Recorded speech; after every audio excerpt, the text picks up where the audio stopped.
Secretary call the roll? Onnested, Alquist, Ashburn, Benoit, Calderon, Cedillo, Cogdill, Corbett, Correa, Cox, Denham, DeSaunier, Ducheney, Dutton, Flores, Hancock, Harmon, Hollingsworth, Huff, Kehoe, Leno, Liu, Lowenthal, Maldonado, Negrete McLeod, Oropesa, Padilla, Pavley, Price, Romero, Runner, Semidian, Steinberg, Strickland, Walters, Wiggins, Wolk, Wright, Weiland, Yee. Mr. President, we are absent a quorum. The absence of a quorum has been duly noted. Will the Sergeant-at-Arms lock the doors and call the absent members?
It's all about moving product.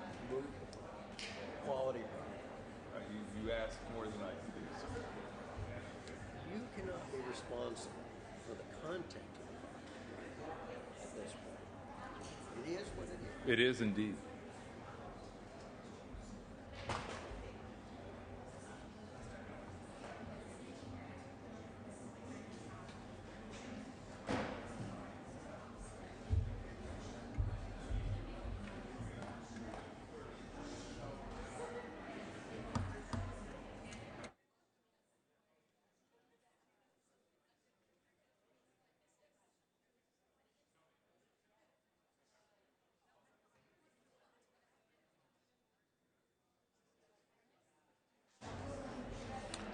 Would all members of the Senate please report to the Senate chambers, the absence of a quorum having been duly noted.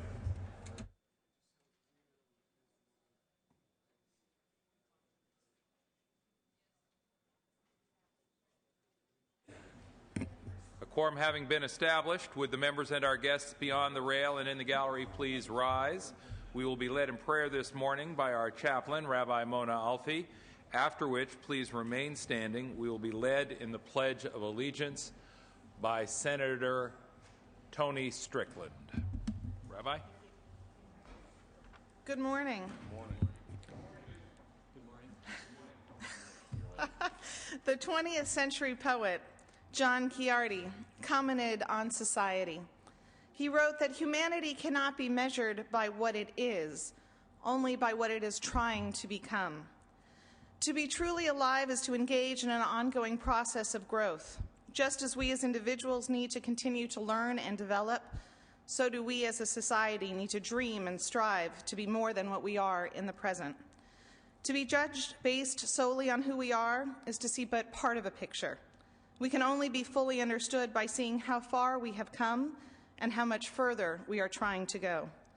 May the Holy One of Blessing judge our efforts with compassion and grant us the fortitude to continue ever forward in our labors of creating a just and enlightened society. May this be God's will. Amen. Pledge allegiance to the flag of the United States of America and to the republic for which it stands, one nation, under God.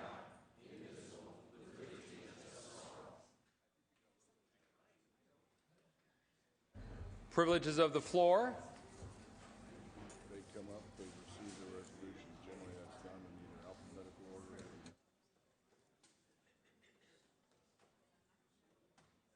they line up on the floor. Senator Romero, for what purpose do you rise? Thank you, Mr. President and members. This is for purpose of introduction. We all have All-Stars in our districts in California, and today we have the President and CEO of Afternoon All-Stars, Mr. Ben Paul, along with Noah Bookman and Ana Campos, who's the Executive Director. I urge you to please take a moment to speak with them about the All-Stars in your district throughout the state of California. Please help me welcoming them to the California State Senate.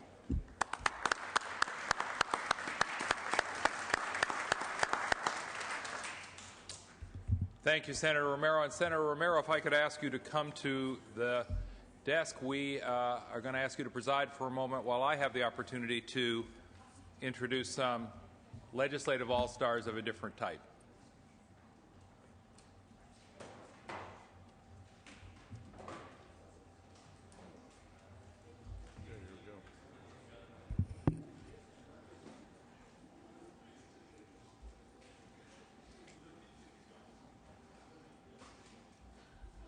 Senator Simitian is recognized at Senator Steinberg's desk. Thank you, Madam President. Permission to make a presentation. Please proceed. And permission to have a photographer on the floor. Granted, without objection. Thank you, Madam President. Today we are going to acknowledge, members, the contributions and services of the 2008-9 Senate Fellows who, for a bittersweet moment, we will have to acknowledge are departing at the end of the session. Established in 1973, the Senate Fellows Program grew out of a desire to provide college graduates of diverse ages, experiences, and backgrounds with insight into the legislative process. In addition to providing exposure to the legislative process, the participants provide members and Senate policy committees with invaluable assistance. These fellows bring a very special energy and enthusiasm into our offices, as anyone who's ever had a fellow will surely know. We and the people of California have been well served by the presence of these 18 exceptional individuals. The Senate Fellows Program here in the California State Senate is one of the most prestigious and successful programs of this type in the nation. We draw applicants not just from California, but from throughout the country, and the fellowship experience broadens the perspectives of those planning academic, private sector, and government careers so that they can carry into their chosen fields an understanding of the legislative process and how to affect the development of public policy. The program is jointly operated by the Senate and the Center for California Studies at Sacramento State University, and in addition to their office placements, there is, of course, an academic component, which is an integral part of the fellowship. It's our pleasure today to introduce and thank the 2008-2009 Senate Fellows. We're going to invite senators to join their individual fellows for a photograph as they are introduced, so if members are not yet on the floor, would like to encourage them to make their way to the floor immediately. Upon completion of the presentations, a reception will follow immediately in room 211. So let's begin by introducing the very first of these 18 extraordinary fellows who have been so helpful and important to the work of the Senate this past year. Could we be joined, please, by Teresa Acuna from Rialto, who has a BA in Political Science from San Diego State, and who spent the year working with State Senator Gil Cedillo. Teresa Acuna, a round of applause, please.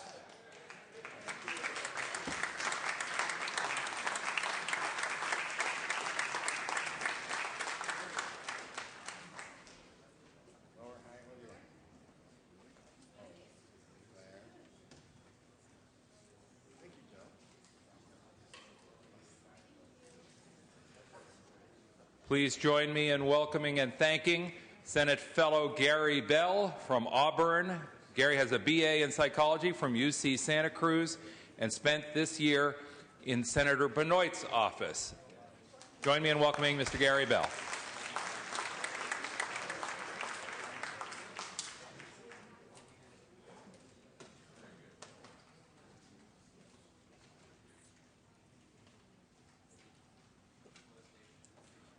Our next fellow is Estela Cisneros from Planada. Estela has a BA in Comparative Studies in Race and Ethnicity from Stanford University, and Estela has spent the year working with Senator Fran Pavley. Is Senator Pavley on the floor? We will wait a moment, and Estela, one of the things you learn when you're a Senate fellow is hurry up and wait. So if you'll just hang on for a moment. Our next fellow is Christy Cosby from Arroyo Grande. Christy comes to us with a BA in Communications from CSU Monterey Bay. Christy spent the year working with Senator Weiland, and we thank and congratulate Christy for her year of service.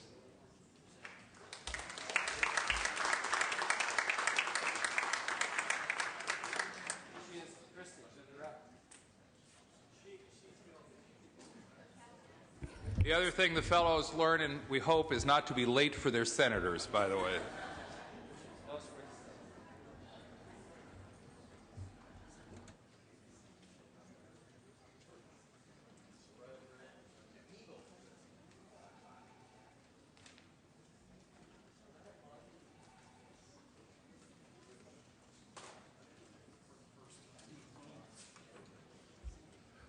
Our next fellow is Jared Ferguson from San Jose. Jared came to us with a BA in Political Science and History from the University of California at Santa Barbara and has spent his year working with Senator Bob Dutton. Senator Dutton, could you come forward and help us honor Jared Ferguson?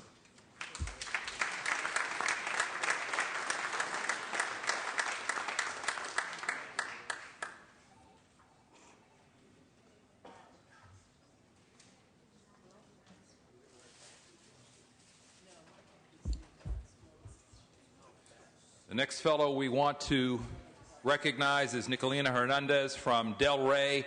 Nicolina came to us with a BA in Latin American Studies from Carleton College and spent the year working with Senator Ellen Corbett.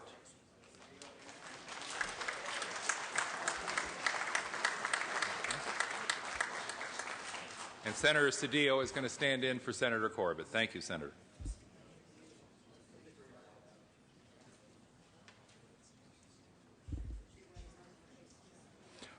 Our next fellow is Helen Ho, who came to us from Huntington Beach. She has a BS in Health Sciences from Rice University, home of the Owls, and is here with us after spending a year in the local government committee. Helen, could we ask you to come forward and be recognized, please?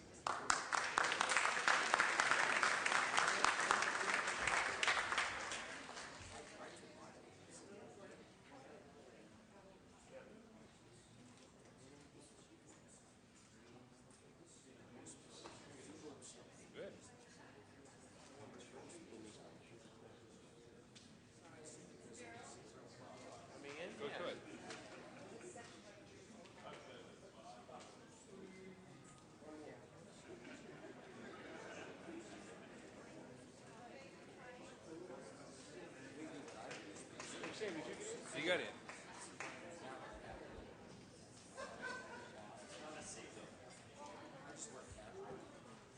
Our next fellow is Bernice Jimenez. Bernice came to us from Salinas with a BA in government from Sacramento State. Bernice, would you step forward so that we can recognize your contribution this year?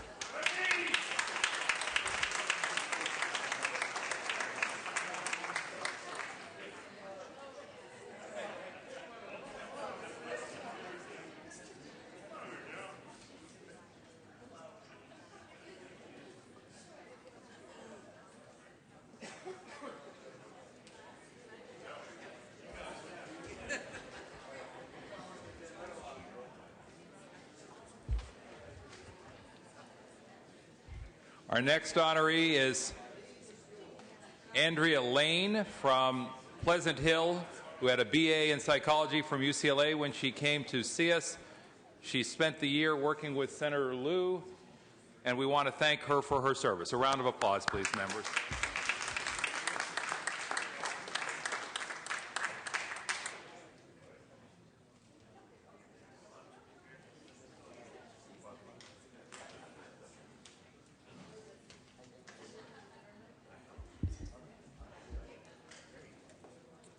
Our next fellow is Melissa Macias. Came to us from Pico Rivera with a BA in Criminal and Legal Studies from Pitzer College. Melissa's placement was with Senator Padilla in the Energy, Utilities, and Commerce Committee. And we want to thank her for her year of service. Thank you.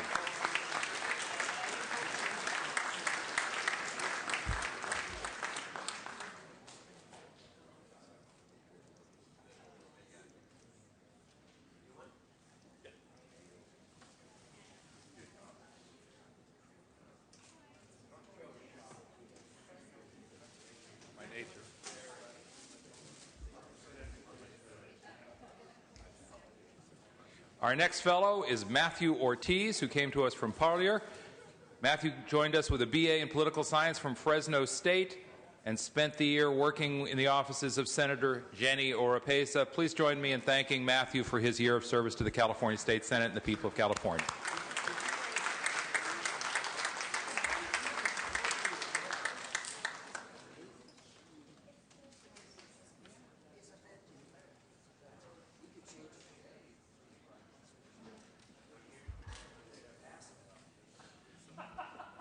Our next honoree, who couldn't be here today but who certainly deserves recognition, is Anand Parikh. Anand had to leave us early to attend law school at NYU. He came to us from Troy, Michigan, had a BA in political science from the University of Michigan, and he was a fellow of extraordinary talent in the office of State Senator Joe Simitian during the course of the previous year. Could we recognize him in absentia, please?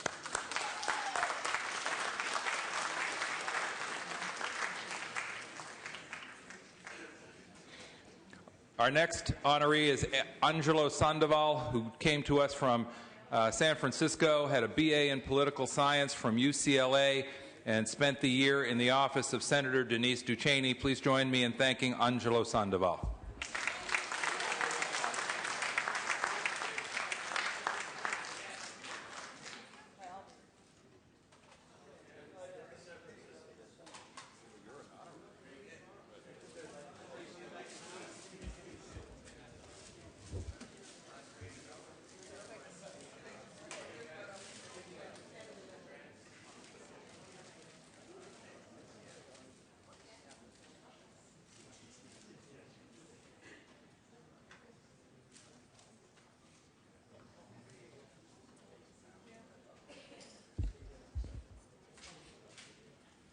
We'd now like to recognize Amber Simmons. Amber came to us from Santa Maria with a BS in agribusiness from Cal Poly San Luis Obispo and spent the year working in the offices of California State Senator Abel Maldonado. Congratulations, Amber.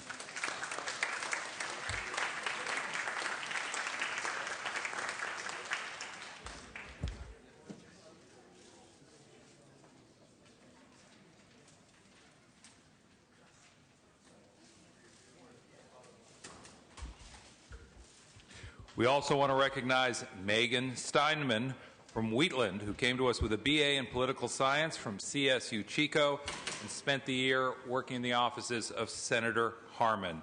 Megan, congratulations and thank you.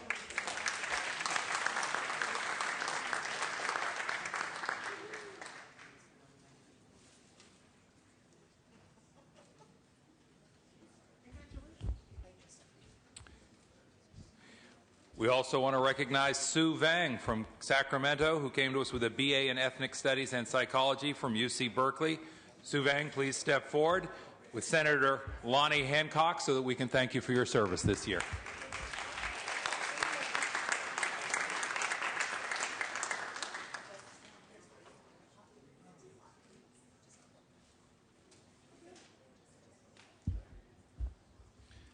Danielle Williams, thank you so much for your service this year. Danielle came to us from Pittsburgh with a BA in political science from UC Berkeley and worked with Senator Roy Ashburn. Thank you so much, Danielle.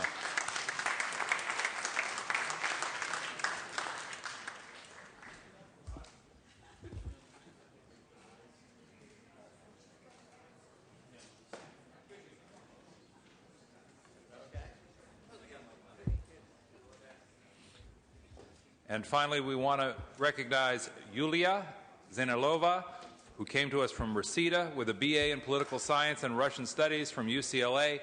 Yulia spent the year working in the Business Professions and Economic Development Committee. We want to thank you, Yulia, and we want to recognize your service. Please give Yulia a round of applause.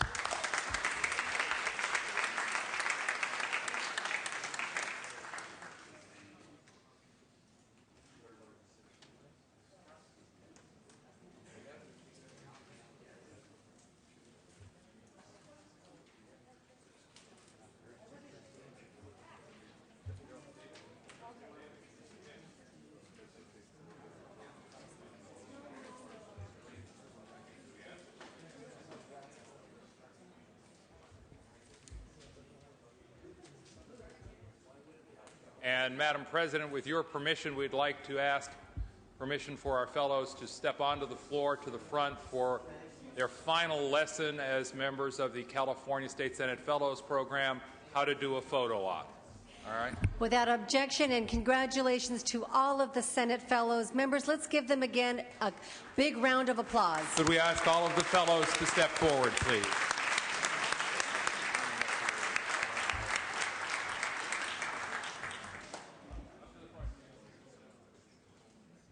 Senator Simitian, we're suggesting that we actually bring them onto the floor here in front of the desk. So if we can ask all Senate Fellows, please step forward.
Congratulations, Senate Fellows.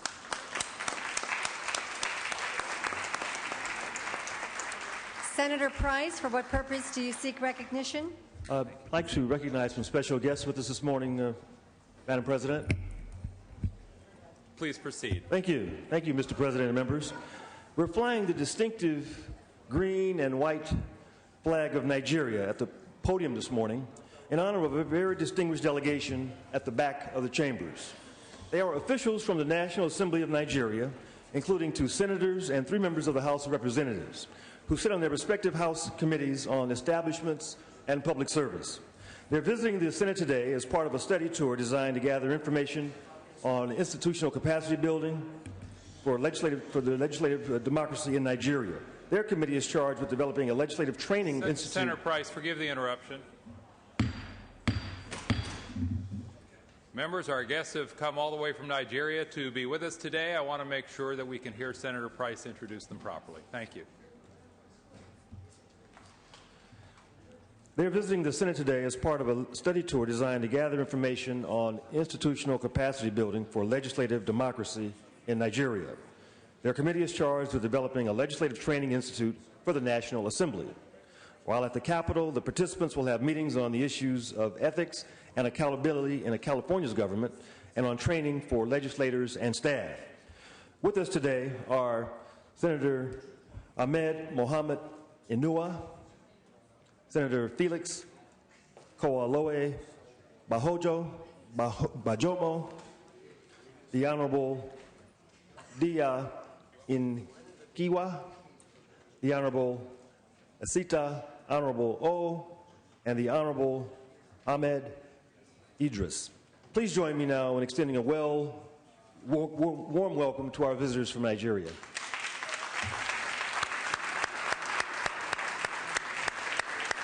Welcome.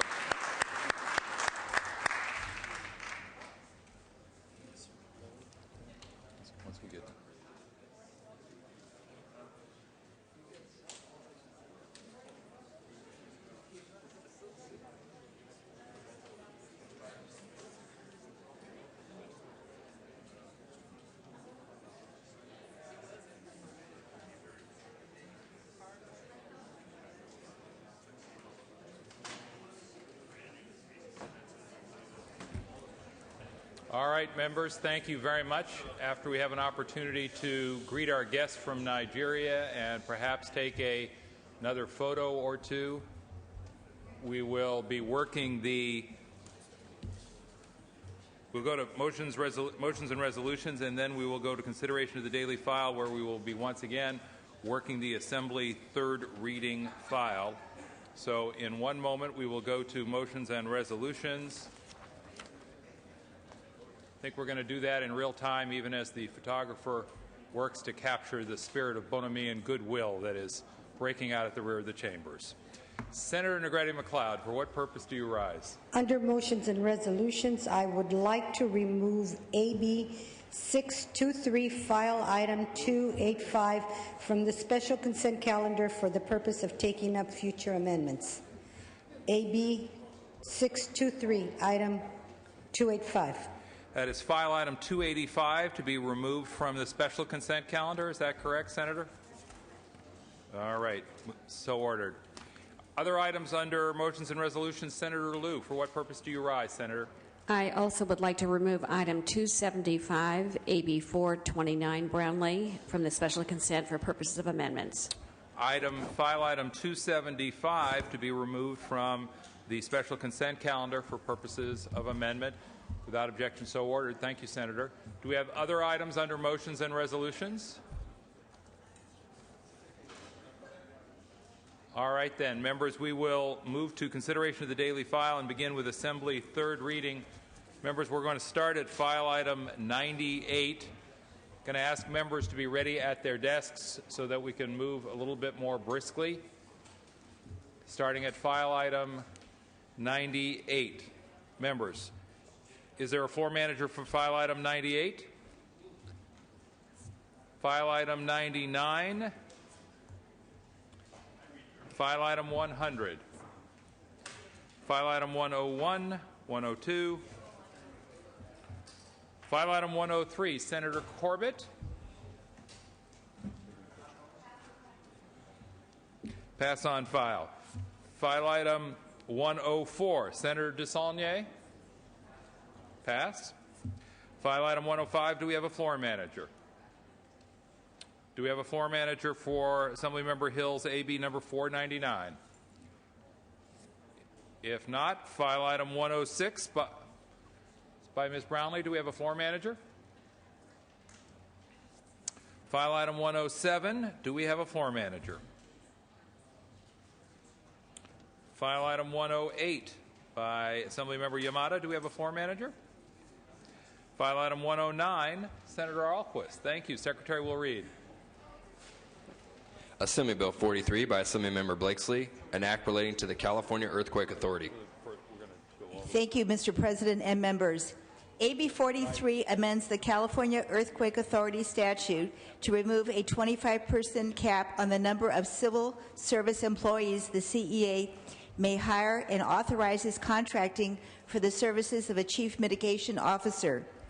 This measure keeps the existing annual expense cap of 3% of total premiums. With the expense cap unchanged, this bill cannot increase CEA expenses. It actually saves CEA policyholders money in the long run by cutting staff expenses. The CEA is California's public earthquake insurer. It's 100% privately funded. It receives absolutely no money from the state or from the state budget. Since 1996, the law has capped CEA staff at 25 employees. As a result, CEA has had to hire temporary and seasonal staff when permanent staff would be more efficient and less expensive. This measure has bipartisan support, and I ask for your aye vote. Debate or discussion? Debate or discussion? Seeing and hearing none, Secretary, call the roll. Onnested? No. Ahlquist? Aye. Ashburn? No. Benoit? Calderon? Cedillo? Cogdill? Aye. Corbett? Aye. Correa? No. Cox? No. Denham? Aye. DeSaulnier? Aye. Duchesne? Dutton? I got it. Thank you. No. Flores? Aye. Hancock? Harmon? Aye. Hollingsworth? Huff, Just gonna bite you on the ear. Don't worry about it. Kehoe, aye. Leno, aye. Lou, aye. Lowenthal, aye. Maldonado, Negrete McLeod, aye. Oropesa, Padilla, aye. Pavley, Price, Romero, aye. Runner, Semidian, Aye. aye. Steinberg, Strickland, aye. Walters, no. Wiggins, aye. Wolk, aye. Wright, aye. Wyland, no. Yee. Okay. Benoit, aye. Calderon, aye. Cedillo, aye. Maldonado, aye. Pavley, aye. 37 on the Hancock, aye. Ducheney, aye. Yee, aye. Huff, aye. 37 right here. Wyland, no to aye. Call the absent members. Hollingsworth, Oropesa, Price, Runner, Steinberg. Mr. President? Ayes 29. Steinberg, aye. Ayes 30. Noes 6. The bill is passed. Senator Cox, for what purpose do you rise? Mr. President, at the request of the author, please remove item number 258 from the consent calendar for the purposes of amendment. That would be AB 1291 by Mr. Nilo. That was file item 258. Is that correct, Senator? 278. 278. Thank you very much. File item 278. Without objection, so ordered. Members should also mention at this time that pursuant to Senate Rule 2910, the following bill is referred to the Rules Committee. That's file item 78, SB 196. Without objection, so noted. We are back on file at file item file item 110. Senator Kehoe, thank you. Secretary will read. Assembly Bill 694 by Assemblymember Saldana, an act relating to tidelands and submerged lands. Thank you, Mr. President. This is a narrowly tailored bill that would clarify that specified lands on San Diego Bay no longer used for military purposes will be subject to the public trust doctrine. It would allow the City of San Diego and the Port District to negotiate with the United States over future use of the land. It's supported by San Diego Coastkeepers, State Lands Commission, and I respectfully ask for your aye vote. Debate or discussion? Seeing and hearing none, Secretary call the roll. Onnested? No. Alquist? Aye. Ashburn? No. Benoit? No. Calderon? Aye. Cedillo? Aye. Cogdill? No. Corbett? Aye. Correa? Cox? No. Denham?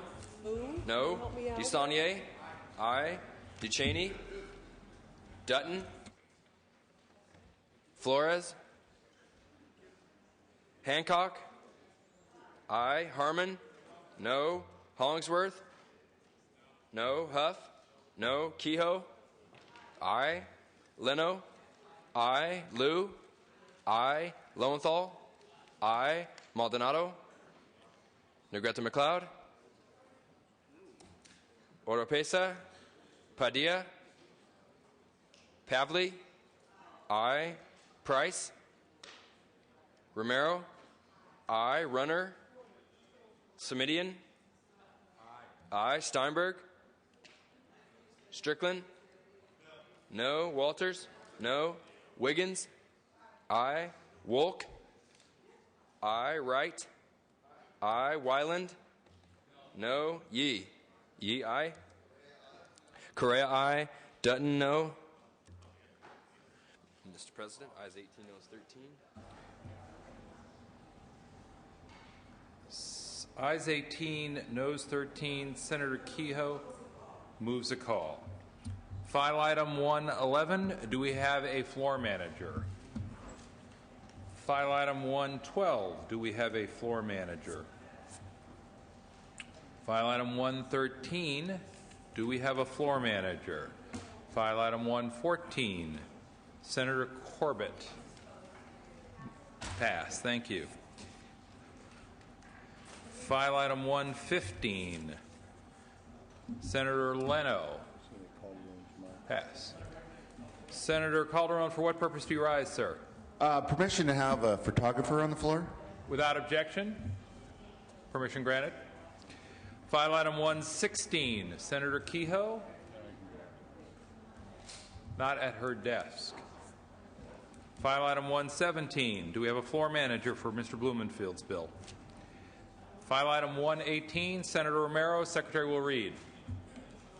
Assembly Bill 132 by Assembly Member Mendoza, enacting to pupil safety.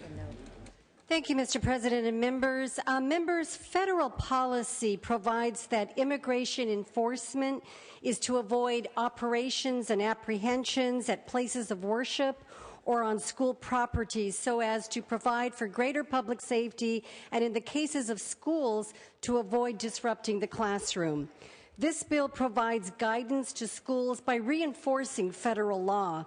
It also underscores the needs for school districts to secure parents' instructions as to where their child should be cared for, who the guardian may be in the event of an apprehension, and also recognizes that there may be need for some counseling following an activity, an enforcement raid on a school campus.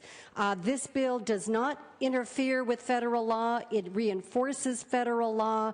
Given our state in California, whatever one may think about the debate on immigration, these are realities that many have come together to provide for, including the Association of California Superintendents, Catholic Charities, the San Francisco Unified School District, and many others. I respectfully ask for an aye vote. Debate or discussion? Seeing and hearing none, Secretary, call the roll. Onnested? No. Alquist? Aye. Ashburn? No. Benoit? No. Calderon? Aye. Cedillo? Aye. Cogdill? No. Corbett? Aye. Correa? Aye. Cox? No. Denham? No. DeSaulnier? Aye. Duchesne? Dutton? No. Flores? Hancock? Aye. Harmon? No. Hollingsworth? No. Huff? No. Kehoe? Leno? Aye. Liu? Aye. Lowenthal? Aye. Maldonado? Negrete McLeod? Oropesa? Padilla? Aye. Pavley? Aye. Price? Aye. Romero? Aye. Runner? No. Smidian? Aye. Steinberg? Strickland? No. Walters? No. Wiggins? Wolk? Aye. Wright? Aye. Wyland? No. Yee? Yee, aye. Duchesne, aye. Mr. President, ayes 19, noes 14. Ayes 19, noes 14. Senator Romero moves a call. Members, that brings us to file item 119. Do we have a floor manager for Speaker Bass's bill? If not, file item 120. Senator DeSaulnier? File item 120. Are you ready to take that matter up, sir? Pass. File item 121. Do we have a floor manager for Mr. Cook? If not, file item 121. Senator Yee, are you ready to take up file item 121? Pass. File item 123. Senator Hancock? Pass on file. File item 124, Senator Price. Not at his desk. File item 125, Senator Liu. Pass. File item 126, do we have a floor manager? File item 127, Senator Liu. File item 128, Senator DeSaulnier. Secretary will read. Happy to help. Assembly Bill 9 by Assembly Member John Perez, an act relating to the Political Reform Act of 1974. Thank you, Mr. President. AB 9 by Assembly Member Perez adds to the definition of independent expenditure a payment of public monies by state or local governmental agencies. Additionally, this bill states that the contribution further includes the payment of monies by state or local government agency for communications to the public. This past election cycle, concerns were raised that some local agencies were blurring the line between providing information and advocating on behalf of certain measures on the ballot. According to the LA Times article on October 28th of 2008, by mid-October, LA Unified had spent more money discussing Measure Q than the Coalition for Safe and Healthy Neighborhood Schools, the official committee that was using private contributions to campaign for this bond measure. The coalition had raised $704,000 and spent $425,000 as of October 18th, according to reports. Similar concerns have been raised by the FPPC on campaigns across the state. This past April, the California Supreme Court found that one-sided presentation of issues to be voted on may constitute illegal electioneering. As suggested by the California Supreme Court, AB 9 clarifies the definitions of independent expenditure and contribution to allow the FPPC to provide the necessary oversight. The bill has received strong bipartisan support, and I would ask for your aye vote. Debate or discussion? Debate or discussion? Members, this is a 27-vote bill. Secretary, call the roll. Onnested? Aye. Alquist? Aye. Ashburn? Benoit? Aye. Calderon? Aye. Cedillo? Cogdill? Aye. Corbett? Aye. Correa? Cox? Aye. Denham? Aye. Dusanier? Aye. Ducheney? Dutton? Aye. Flores? Hancock? Aye. Harmon? Aye. Hollingsworth? Aye. Huff? Aye. Kehoe? Aye. Leno? Aye. Liu? Aye. Lowenthal? Aye. Maldonado? Aye. Negrete McLeod? Aye. Oropesa? Padilla? Aye. Pavley? Aye. Price? Romero? Aye. Runner? Aye. Semidian? Aye. Steinberg? Strickland? Aye. Walters? Wiggins? Wolk? Wright? Aye. Where's Price aye. is Wright back? Price aye. Price, aye. Wyland? Aye. Yee? Yee, aye. Call the absent members. Ashburn? Aye. Cedillo, aye. Correa? Aye. Ducheney? Aye. Flores? Oropesa? Steinberg? Walters? Aye. Wiggins? Wolk? Aye.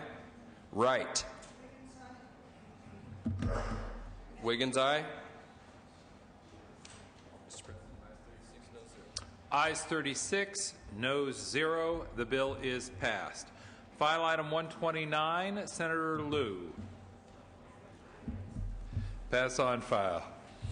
File item 130. Do we have a floor manager for Mr. Fuhrer? File item 131, Senator Romero. Secretary will read. Assembly Bill 382 by Assemblymember Amiano, an act relating to the Department of Corrections and Rehabilitation. Thank you, Mr. President and members. Members, this bill amends the Sexual Abuse in Detention Elimination Act. This bill would add sexual orientation and gender identity to the current list of factors that are currently considered by the California Department of Corrections and Rehabilitation when classifying and housing inmates. This bill stemmed from a hearing that I had under the Public Safety Committee when I chaired that committee, where we received testimony which very clearly reveals the nature of sexual violence against lesbian, gay, bisexual, and transgendered inmates. It is a recurring problem. We need to address this squarely. According to a recent study from the California Department of Corrections and Rehabilitation itself, 67% of lesbian, gay, bisexual, transgendered inmates report being sexually assaulted by another inmate, a rate 15 times higher than the general prison population. Members, when we send somebody to prison, we've got to ensure the safety of all. If not, this will come back in the form of suits and additional obligations on the part of the state. Inmates are to be treated with fairness and to preserve the protection of their safety. We know the problem exists. This is our opportunity to resolve this issue. I respectfully ask for an aye vote. Debate or discussion? Seeing and hearing none, Secretary, call the roll. Onnested, Alquist, aye. Ashburn, Benoit, no. Calderon, aye. Cedillo, aye. Cogdill, no. Corbett, aye. Correa, aye. Cox, no. Denham, no. DeSaulnier, aye. Duchesne, aye. Dutton, no. Flores, Hancock, aye. Harmon, Hollingsworth, no. Huff, no. Kehoe, aye. Leno, aye. Liu, aye. Lowenthal, aye. Maldonado, aye. Negrete McLeod, Oropesa, Padilla, aye. Pavley, aye. Price, aye. Romero, aye. Runner, no. Semidian, aye. Steinberg, Strickland, no. Walters, no. Wiggins, aye. Wolk, aye. Wright, aye. Weiland, no. Yee, aye. Onnested, no. Are you aye? Negrete McLeod, aye. Ashburn, no. Harmon, no. Mr. President, ayes 23, noes 14. Ayes 23, noes 14. The bill is passed. File item 132, Senator Pavley.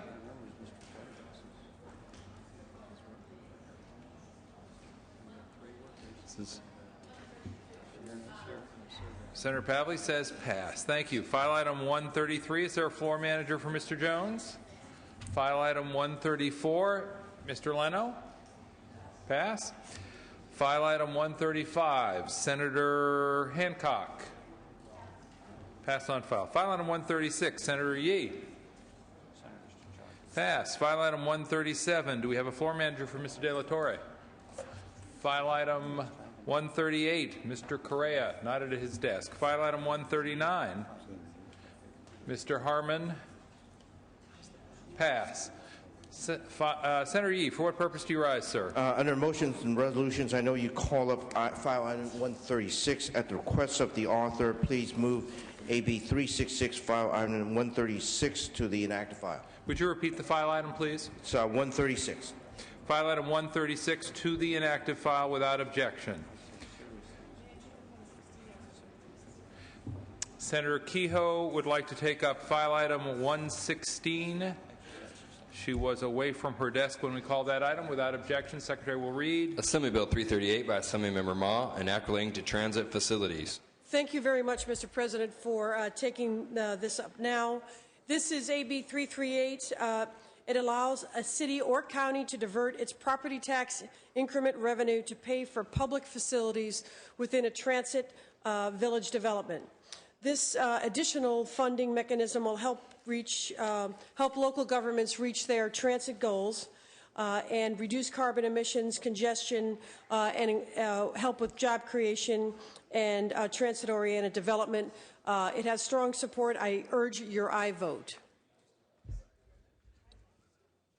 Later discussion. Seeing and hearing none, Secretary, call the roll. Onnested, no. Alquist, aye. Ashburn, no. Benoit, Calderon, aye. Cedillo, aye. Cogdill, no. Corbett, aye. Correa, Cox, no. Denham, no. DeSaulnier, aye. Duchesne, Dutton, no. Flores, Hancock, aye. Harmon, no. Hollingsworth, no. Huff, no. Kehoe, aye. Leno, aye. Liu, aye. Lowenthal, I. Maldonado. No. Negrete McLeod. Oropesa. Padilla. Pavley. I. Price. Romero. I. Runner. No.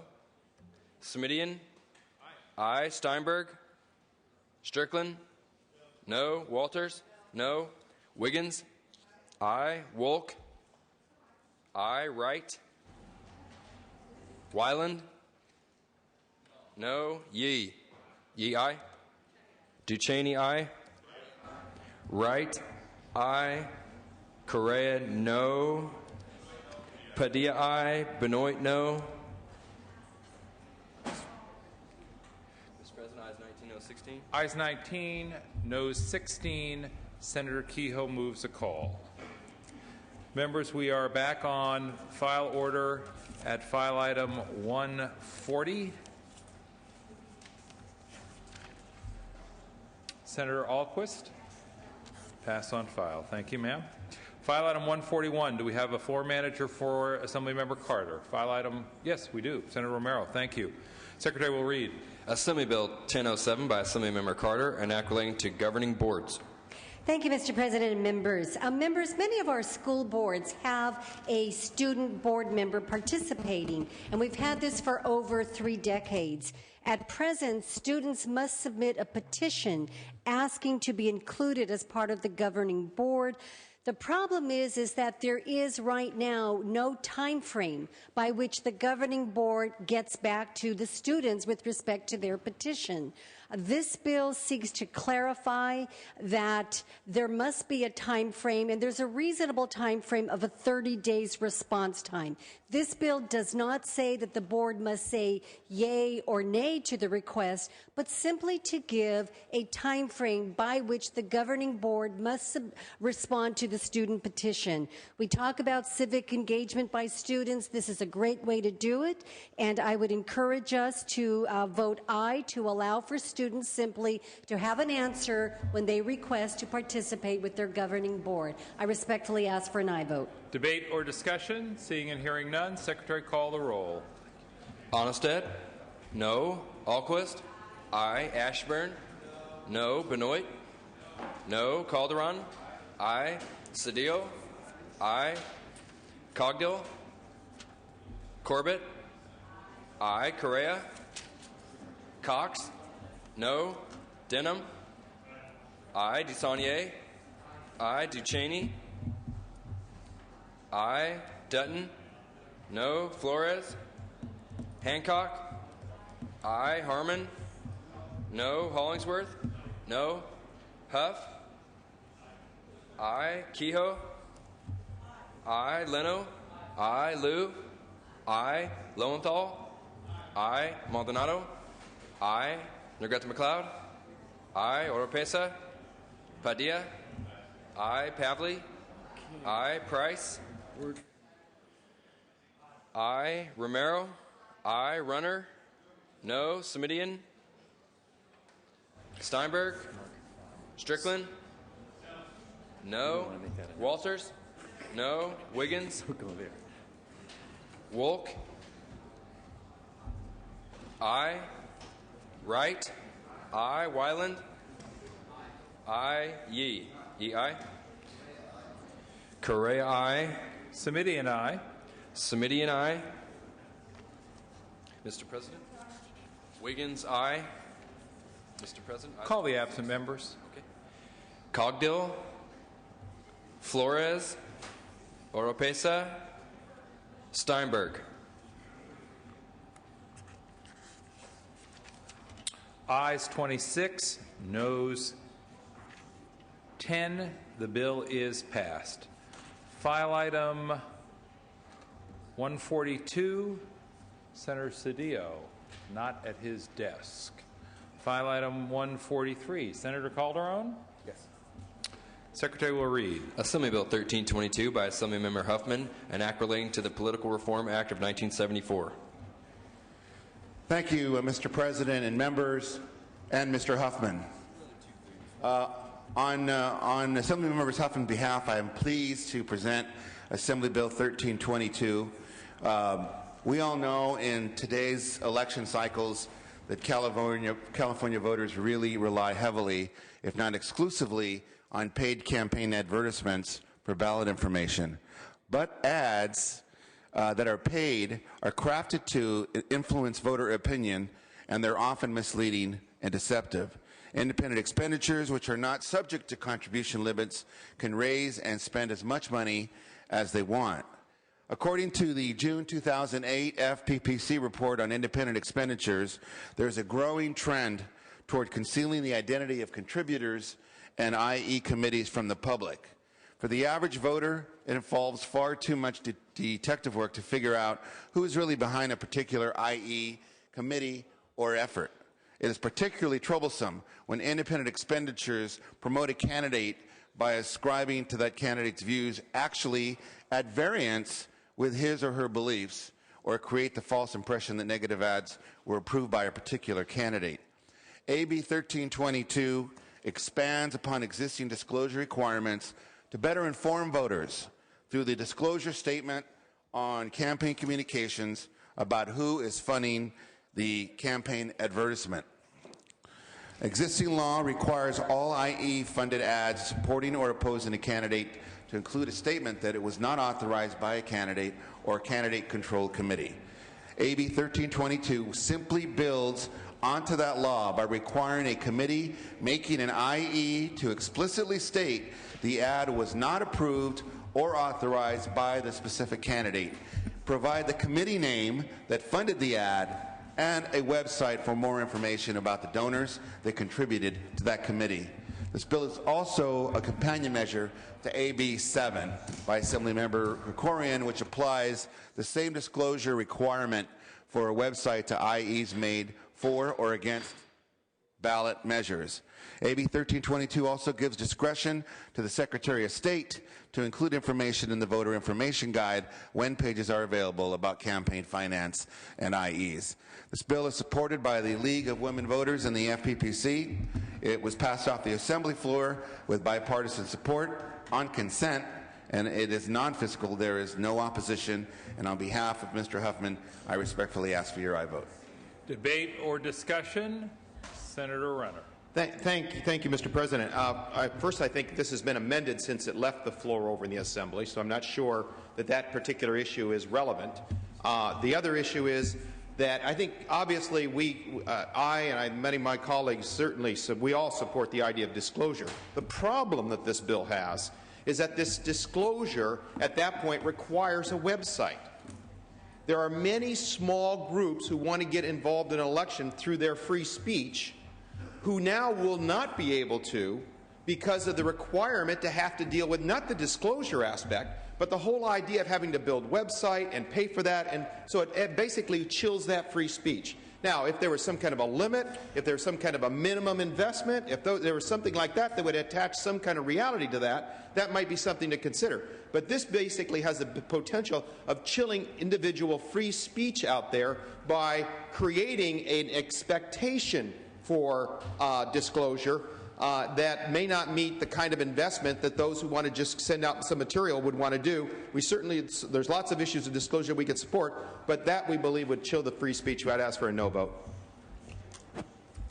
Further debate or discussion? Seeing and hearing none, Senator Calderon, you may close. Ask for your aye vote. Secretary, call the roll. Members, this is a 27-vote bill. Onnested?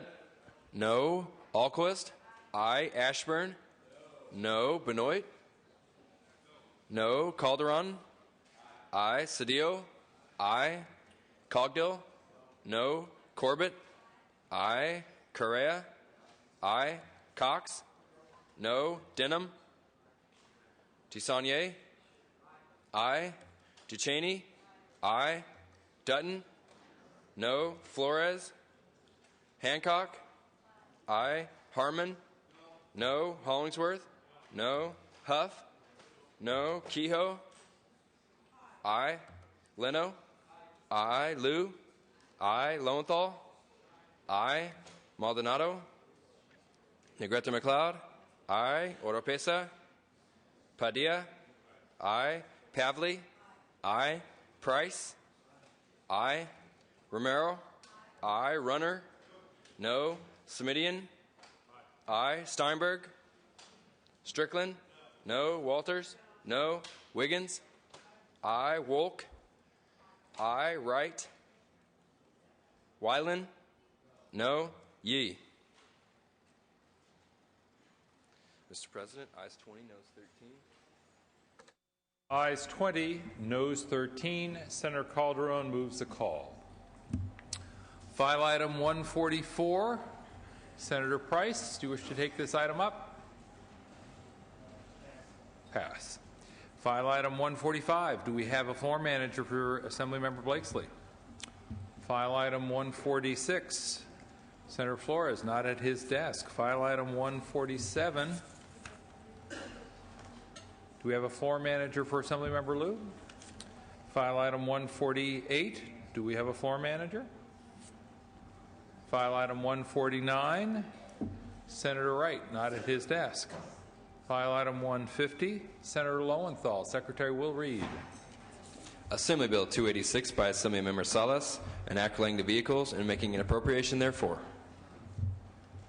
Thank you, Mr. President and members. Existing law authorizes county boards of supervisors to impose a $1 surcharge on vehicle registrations for the specific purpose of investigating and prosecuting vehicle theft.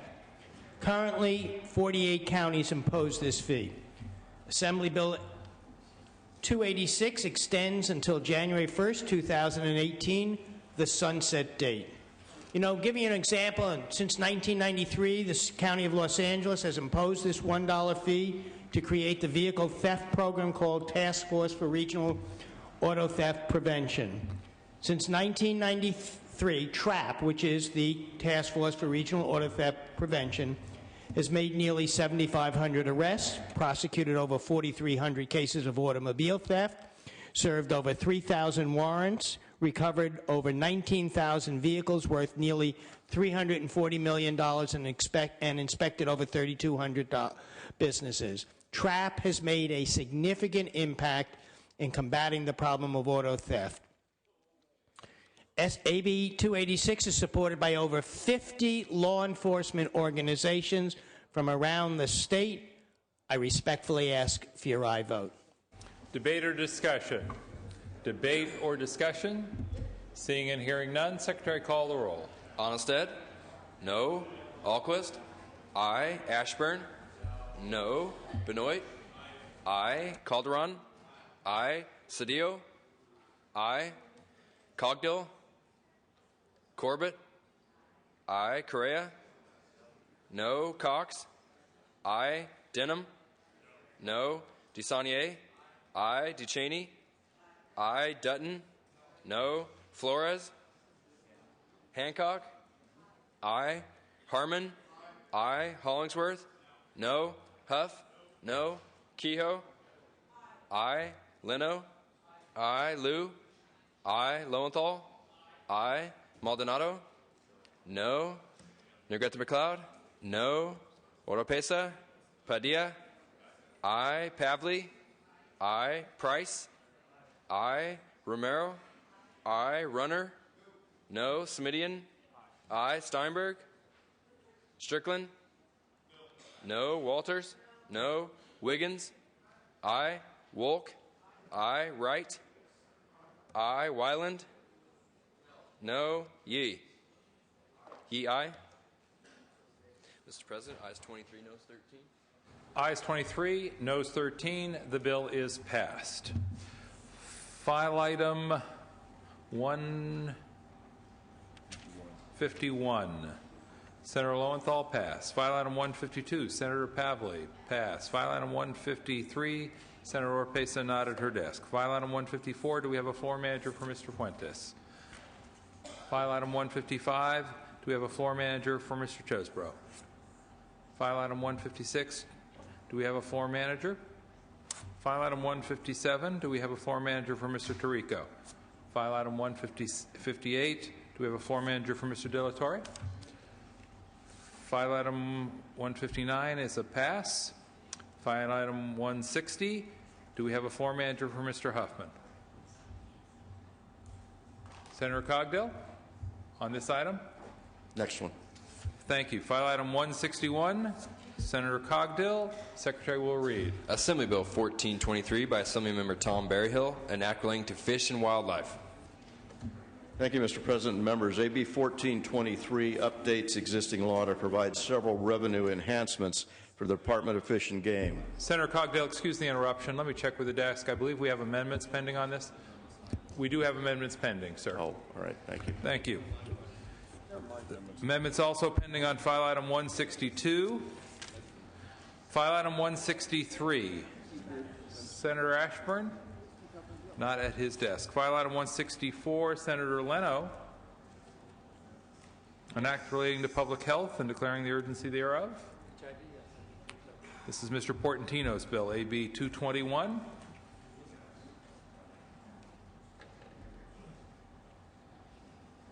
Secretary will read. Assembly Bill 221 by Assemblymember Portantino, an act relating to public health and declaring the urgency thereof to take effect immediately. Thank you, Mr. President. Colleagues, AB 221 requires that HIV counselor training to include coursework on universal infection control and rapid tested proficiency. We know that with greater access and ability to testing and quick results, that we can indeed continue to contain the HIV/AIDS epidemic. This bill passed off the Assembly floor 74-0. It is good public health policy. I would ask for your aye vote. Debate or discussion? Seeing and hearing none, Secretary, call the roll. Onnested? Aye. Alquist? Aye. Ashburn? Benoit? Aye. Calderon? Cedillo? Aye. Cogdill? Aye. Corbett? Aye. Correa? Aye. Cox? Denham? No. DeSaulnier? Aye. DeChaney? Aye. Dutton? Aye. Flores? Hancock? Aye. Harmon? Aye. Hollingsworth? Aye. Huff? Aye. Kehoe? Aye. Leno? Liu? Aye. Lowenthal? Aye. Maldonado? Aye. Negrete McLeod? Aye. Oropesa? Padilla? Aye. Pavley? Aye. Price? Aye. Romero? Aye. Runner? Aye. Smidian? Aye. Steinberg? Strickland? Walters? Aye. Wiggins? Aye. Wolk? Aye. Wright? Aye. Wyland? Aye. Yee? Yee, aye. Strickland, aye. Call the absent members. Cox, aye to no. Okay. Ashburn, no. Calderon, aye. Flores, Leno, aye. Oropesa, Steinberg. Mr. President, ayes 34, noes 3. Ayes 34, noes 3. The bill is passed. Senator Leno, we passed over file item 154. Do I understand you're now ready to take that matter up? Yes, sir. Secretary will read. File item 154, members. Assembly Bill 807 by Assemblymember Fuentes, an act relating to restitution centers. Thank you, Mr. President. Colleagues, the restitution center model is an example of being smart on crime.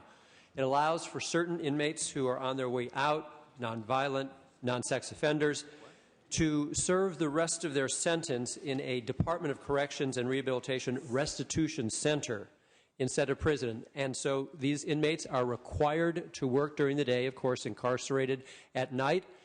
A third of their earnings goes to pay for victim restitution, and the rest helps defray the costs of his or her housing. This bill requires that the Department of Corrections to reopen 2 restitution centers which were closed last year, and the author is working closely with the department. The amendments taken in the Senate take into consideration the substantial budget cuts, of course, that CDCR has sustained, and makes the reopening of these 2 restitution centers conditioned on the Secretary of the Department determining that there is sufficient appropriate eligible population. The bill is supported by the California Attorneys for Criminal Justice, the California Peace Officers Association, and the California Police Chiefs Association. I would ask for your aye vote. Debate or discussion? Seeing and hearing none, Secretary, call the roll. Onnested? No. Alquist? Aye. Ashburn? No. Benoit? Calderon? Aye. Cedillo? Aye. Cogdill? Corbett? Aye. Correa? Cox? No. Denham? DeSaulnier? Aye. Duchesne? Aye. Dutton? No. Flores? Hancock? Aye. Harmon? Aye. Hollingsworth? No. Huff? Kehoe? Aye. Leno?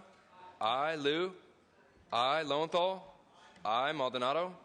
Aye. Negrete McLeod? Oropesa? Negrete McLeod? Aye. Padilla? Aye. Pavley? Aye. Price? Aye. Romero? Aye. Runner? Smidian? Aye. Steinberg? Strickland? Walters? No. Wiggins? Aye. Wolk? Aye. Wright? Aye. Wyland? Yee? Yee, aye. Correa, aye. Denham, aye. Call the absent members. Benoit? Cogdill? No. Flores? Huff? Flores, aye. Huff? Oropesa? Runner? Steinberg? Strickland? Wyland? Ayes 26, noes 7. The bill is passed. Members, we are back on file in file order. That takes us to file item 165. Senator Calderon, not at his desk. File item 166. Senator Lowenthal, Secretary will read. Assembly Bill 1186 by Assemblymember Blumenfield, an act relating to air pollution. Thank you, Mr. President and members. Throughout the state, as we all know, traffic congestion and gridlock are among the biggest problems that our constituents face. It's a huge quality of life issue for millions of people. One of the tools that we can use to get commuters out of their car and into alternative transportation is the existing, already on the books for a number of years, parking cash-out program, which requires employers of 50 or more employees to offer a cash incentive to encourage employees not to drive to work. But that bill is not being widely used today. And what this bill does is to seek to bring about greater participation in the parking cash-out program. The City of Los Angeles, which is the sponsor of this legislation, found that one obstacle to broader use of this program is that employers who lease office space are unable frequently to quantify the cost of the parking subsidy because it's bundled with the overall lease costs and not broken out as a separate item. AB 1186 addresses that problem by requiring owners of commercial buildings to disclose the parking costs to an employer to whom they lease space upon renewal of the lease or upon issuance of a new lease.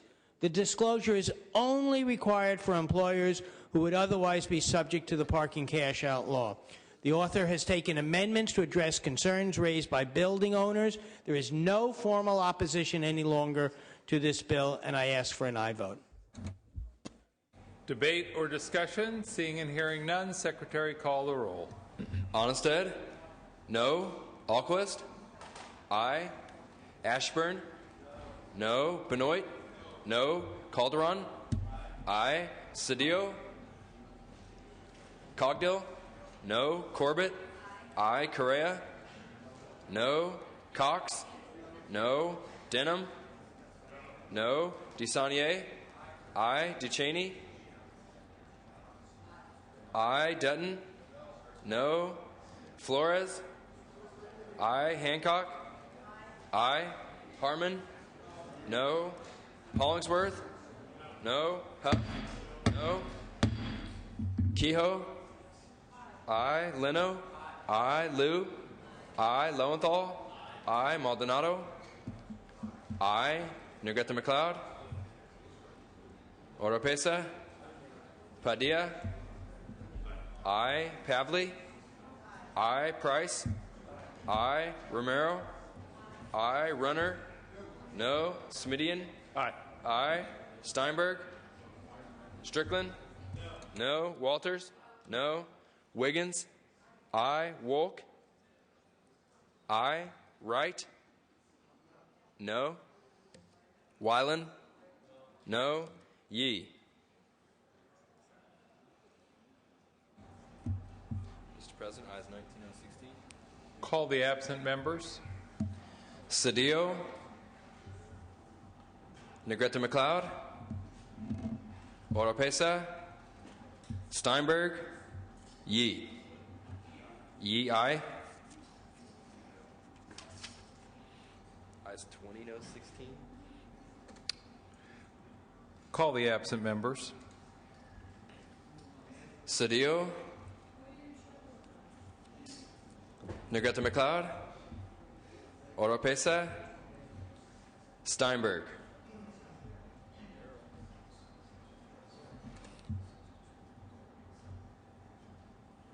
Call the absent members. Cedillo. Negrete McLeod. Negrete McLeod, no. Oropesa. Steinberg.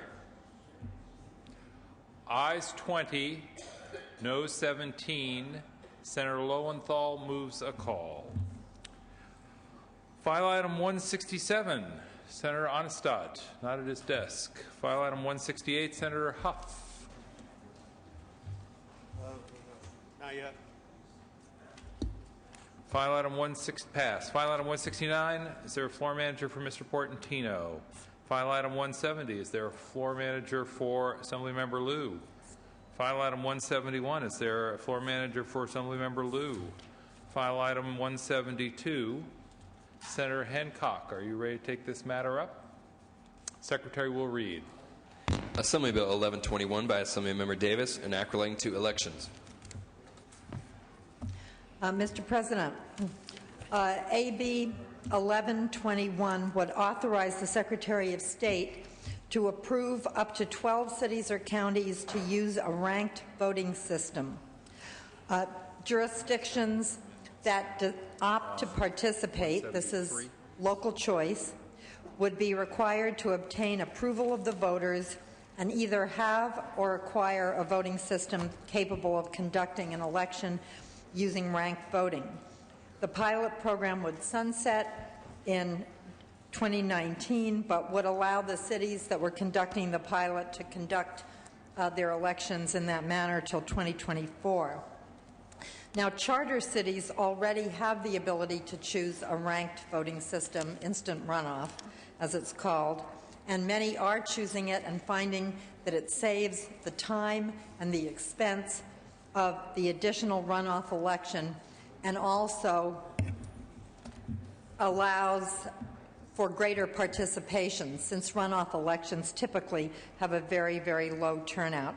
For example, in San Francisco, they estimate that ranked voting saves approximately $2 million per election, whereas in the city of Los Angeles, which held a separate runoff election in 2007, it cost $5 million and only had a 6% voter turnout. So AB 1211 would extend to general law cities, what charter cities can now do, but only in a very limited pilot program of 12 cities or counties. It is supported by a wide range of organizations, including the Los Angeles Chamber of Commerce, the League of California Cities, the League of Women Voters, the New America Foundation, Secretary of State Deborah Bowen, and the Asian American Action Fund of California. I would ask for your aye vote. Debate or discussion? Seeing and hearing, Senator Leno. Thank you, Mr. President. I just wanted to put in a good word for San Francisco as a charter city's experiment with ranked choice voting. Again, this bill just authorizes, it does nothing more, but we've had great success with it in San Francisco. Not only has it saved us some millions of dollars, but beyond that, and probably even more importantly, this provides for greater Democratic participation. We have found in December runoffs that in our off-year municipal elections, voting can drop to as low as 10% of registered voters. So this encourages greater Democratic participation, as in the November election, we have twice as many voters voting. And then additionally, it encourages more positive campaigning and inherently discourages negative campaigning. Because if I'm running against someone and I want to get that candidate's second vote, I'm not going to drop a bomb on that candidate. I'm going to build up my candidacy rather than tear down someone else's because I want to get that second or third ranked vote. So it does save money, greater Democratic participation, and more positive campaigning. This makes great sense. And again, the bill merely authorizes. I'd ask for your aye vote. Further debate or discussion? Seeing and hearing none, Senator Hancock, you may close. This is a small but important step forward in our democratic process and is entirely voluntary on the part of cities or counties that would choose to participate, and I would ask for your aye vote. Secretary will call the roll. Onnested? No. Alquist? Aye. Ashburn? No. Benoit? No. Calderon? Aye. Cedillo? Aye. Cogdill? No. Corbett? Aye. Correa? No. Cox? No. Denham? No. DeSaulnier? Aye. Duchesne? Dutton? No. Flores? Aye. Hancock? Aye. Harmon? No. Hollingsworth? Huff? No. Kehoe? Aye. Leno? Aye. Liu? Aye. Lowenthal? Aye. Maldonado? No. Negrete McLeod? Aye. Oropesa? Padilla? Aye. Pavley? Aye. Price? Romero? Runner? No. Smidian? Aye. Aye. Steinberg? Strickland? No. Walters? No. Wiggins? Aye. Wolk? Aye. Wright? No. Weiland? No. Yee? Yee, aye. Hollingsworth, no. Call the absent members. Duchesne? No. Oropesa? Price? Aye. Romero? Steinberg?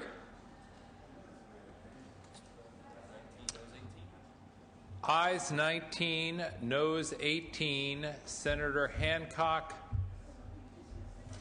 moves a call. All right, file item 173. I believe there are amendments pending. File item 174, Senator Lowenthal. Secretary will read. Assembly Bill 730 by Assemblymember De La Torre, an act relating to health insurance. Thank you, Mr. President and members. Assembly Bill 730 will allow the Insurance Commissioner to increase civil penalties for health insurers who unlawfully engage in post-claims underwriting. Specifically, AB 730 would require a health insurer that unlawfully engages in post-claims underwriting to be liable to the state for a civil penalty to be fixed by the California Insurance Commissioner in an amount not to exceed $5,000. If the insurer knew that the act of post-claims underwriting was unlawful, the civil penalty shall be fixed by the Commissioner in an amount not to exceed $10,000. I respectfully ask for your aye vote. Debate or discussion? Seeing and hearing none, Secretary, call the roll. Onnested? No. Alquist? Aye. Ashburn? No. Benoit? No. Calderon? Cedillo? Aye. Cogdill? No. Corbett? Aye. Correa? Cox? No. Denham? No. DeSaulnier? Aye. Duchesne? I. Dutton. No. Flores. I. Hancock. I. Harmon. No. Hollingsworth. No. Huff. No. Kehoe. I. Leno. I. Liu. I. Lowenthal. I. Maldonado. I. Negrete McLeod. I. Oropesa. Padilla. I. Pavley. I. Price.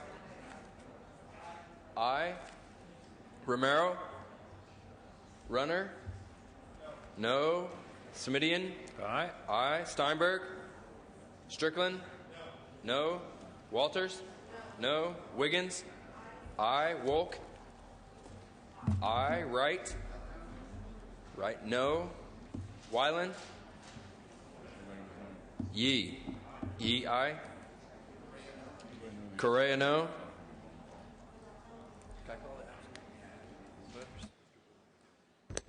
Ayes 20, noes 15. Call the absent members. Calderon. Aye. Oropesa. Romero. Steinberg. Wyland. Wyland, no. Mr. President, ayes 21, no 16. Ayes 21, noes 16. The bill is passed. File item 175, Senator Oropesa not at her desk. File item 176. Ms. Pavley not at her, Ms. Pavley, would you like to take up file item 176? I believe I do. Thank you. Secretary will read. Wait. Assembly Bill 1540. One moment. I want to change that. I need to pass because we're waiting for possible amendments. Possible amendments. Pass on file. 177, Senator Price not at his desk. File item 178, Senator Negrete McLeod. Amendments pending? Thank you. File item 179. Mr. Flores, Secretary will read. Thank you. Assembly Bill 245 by Assemblymember Ma, an act relating to physicians and surgeons. Thank you, members. This bill by Assemblywoman Ma would require the medical board to remove from its public website any outdated information posted regarding physicians and surgeons. This bill, I believe, has support on both sides of the aisle. Mr. President, would ask for an aye vote. Debate or discussion? Seeing and hearing none. Secretary, call the roll. Onnested. Aye. Alquist. Aye. Ashburn. Aye. Benoit. Calderon. Cedillo. Aye. Cogdill. Corbett. Aye. Correa. Cox. Aye. Denham. Aye. DeSaulnier. Aye. Ducheney. Dutton. Aye. Flores. Aye. Hancock. Aye. Harmon. Aye. Hollingsworth. Huff. Kehoe. Aye. Leno. Aye. Liu. Aye. Lowenthal. Aye. Maldonado. Aye. Negrete McLeod. Aye. Oropesa. Padilla. Aye. Pavley. Aye. Price. Aye. Romero. Aye. Runner. Aye. Smidian. Aye. Steinberg. Strickland. Aye. Walters. Aye. Wiggins. Aye. Wolk. Wright. Aye. Wyland. Aye. Yee. Can I call the absent voters, please? Call the absent members. Benoit. Aye. Calderon. Aye. Cogdill. Correa. Aye. Ducheney. Aye. Hollingsworth. Aye. Huff. Aye. Oropesa. Steinberg. Wolk. Aye. Yee. Yee, aye. Mr. President. Ayes 37, noes 0. The bill is passed. Senator Lowenthal, for what purpose do you rise, sir? I would like to lift the call on item number 166, AB 1186. Senator Lowenthal lifts the call on file item 166. Secretary, call the absent members. Cedillo. Aye. Oropesa, Steinberg. Ayes 21, noes 17. The bill is passed. Senator Price, I believe we passed you by on file item 177. Would you like to take that matter up, sir? Yes, Mr. President, I would. Then, Secretary, please read. Assembly Bill 1577 by Assemblymember Cotto, enact relating to problem gambling. Mr. President, members, AB 1577 expands. Mr. Price, one moment, please, while we bring the House to order.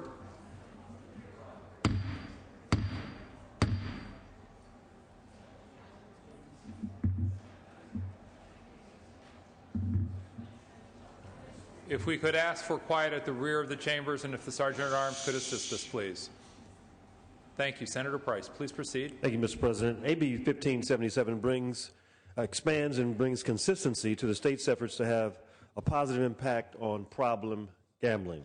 The plan would include a gambling prevention program targeting diverse geographic and multicultural populations, a grant program for education, outreach, and prevention, and coordination efforts to maximize the effectiveness of at-risk populations and youth. AB 1577 calls for no new money. The bill would have a positive impact on an important issue within our society. There's no opposition to the bill, and I respectfully ask for your aye vote. Debate or discussion? Seeing and hearing none, Secretary, call the roll. Onnested? Aye. Alquist? Aye. Ashburn? Aye. Benoit? Aye. Calderon? Aye. Cedillo? Cogdill? Corbett? Aye. Correa? Aye. Cox? Aye. Denham? Aye. DeSaulnier? Duchesne? Dutton? Aye. Flores? Hancock? Aye. Harmon? Aye. Hollingsworth? Aye. Huff? Aye. Kehoe? Aye. Leno? Aye. Liu? Aye. Lowenthal? Aye. Maldonado? Aye. Negrete McLeod? Aye. Oropesa? Padilla? Pavley? Aye. Price? Aye. Romero? Aye. Runner? Aye. Smidian? Aye. Aye. Steinberg? Strickland? Aye. Walters? Aye. Wiggins? Aye. Wolk? Aye. Wright? Aye. Wyland? Wyland, aye. Yee? Yee, aye. Duchesne, aye. Call the absent members. Cedillo? Cogdill? DeSaulnier? Aye. Flores? Oropesa? Padilla? Steinberg? Ayes 34, noes 0. The bill is passed. Members, we are back on file in file order. That puts us at file item 180. Senator Padilla, not at his desk. File item 181. Senator Runner, would you like to take this measure up? File item 181 passed. Thank you. File item 182. Senator Price.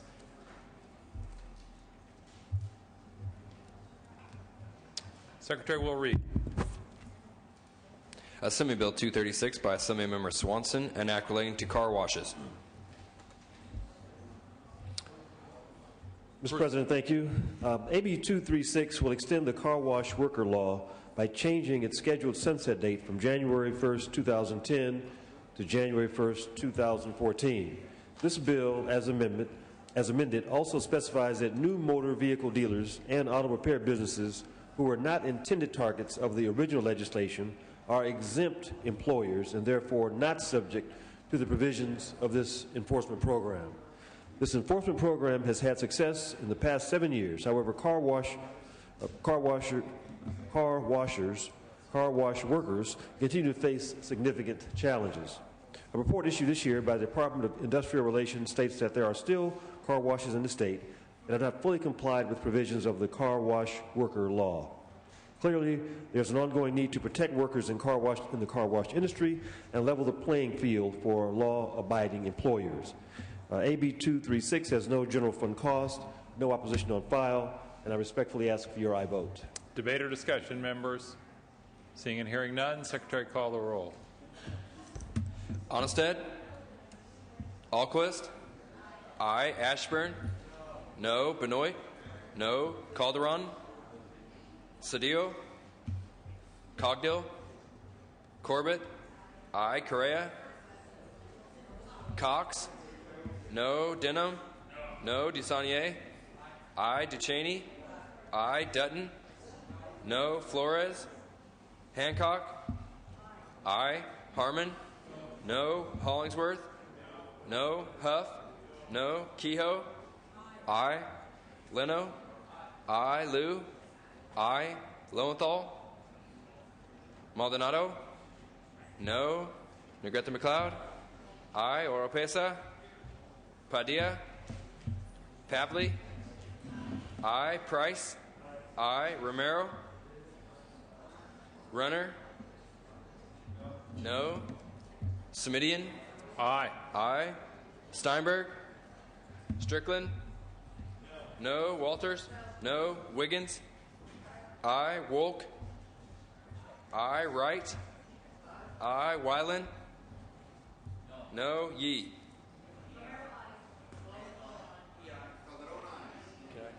Call the absent members. Onnested? No. Calderon? Aye. Cedillo? Cogdill? Correa? Aye. Flores? Lowenthal? Aye. Oropesa? Padilla? Romero? Aye. Steinberg? Yee? Yee, aye. Call the absent members. Cedillo? Cogdill? Flores? Oropesa? Padilla? Steinberg? Ayes 20, noes 14. Senator Price moves a call. File item 183. Forgive me, Senator Romero, at your desk. Thank you. Just for purpose of introduction, please. Proceed. Mr. President and members, please help me welcome to the California State Senate the President of the United Teachers of Los Angeles, A.J. Duffy, and the Secondary Vice President, Greg Solkovitz. Please welcome them. Welcome to our visitors. File item 183 cannot be taken up on this date. File item 184 cannot be taken up on this date. File item 185, Senator Leno, not at his desk. File item 186, is there a floor manager for Assemblymember Monning? File item 187, Senator Lowenthal, are you prepared to take up this item, sir? No, passed temporarily. File item 188, Ms. Pavley, are you prepared to take up this item? Passed temporarily. There we go. File item 189, Senator DeSaulnier. Secretary will read. Assembly Bill 527 by Assemblymember Fuentes, an act relating to employment. Thank you, Mr. President. AB 527 by Assemblymember Fuentes is a common sense bill that will ensure that employers do not use intentionally falsified timesheets in labor commissioner hearings. This bill creates a rebuttable presumption that, that once a labor commissioner finds a pattern of intentionally falsified time records, then all time records submitted by that party will be presumed false. This is only after there's been a pattern of falsifying records, and it's only in a labor commission hearing. This presumption is appropriate because of the increasing and widespread use of falsified payroll records by unscrupulous employers, particularly in the underground economy. There are numerous examples demonstrating a pattern of falsification and coercion imposed on largely non-English speaking, low-wage workers designed to make it virtually impossible for them to prove their claims for unpaid wages. This Senator DeSaulnier, excuse me.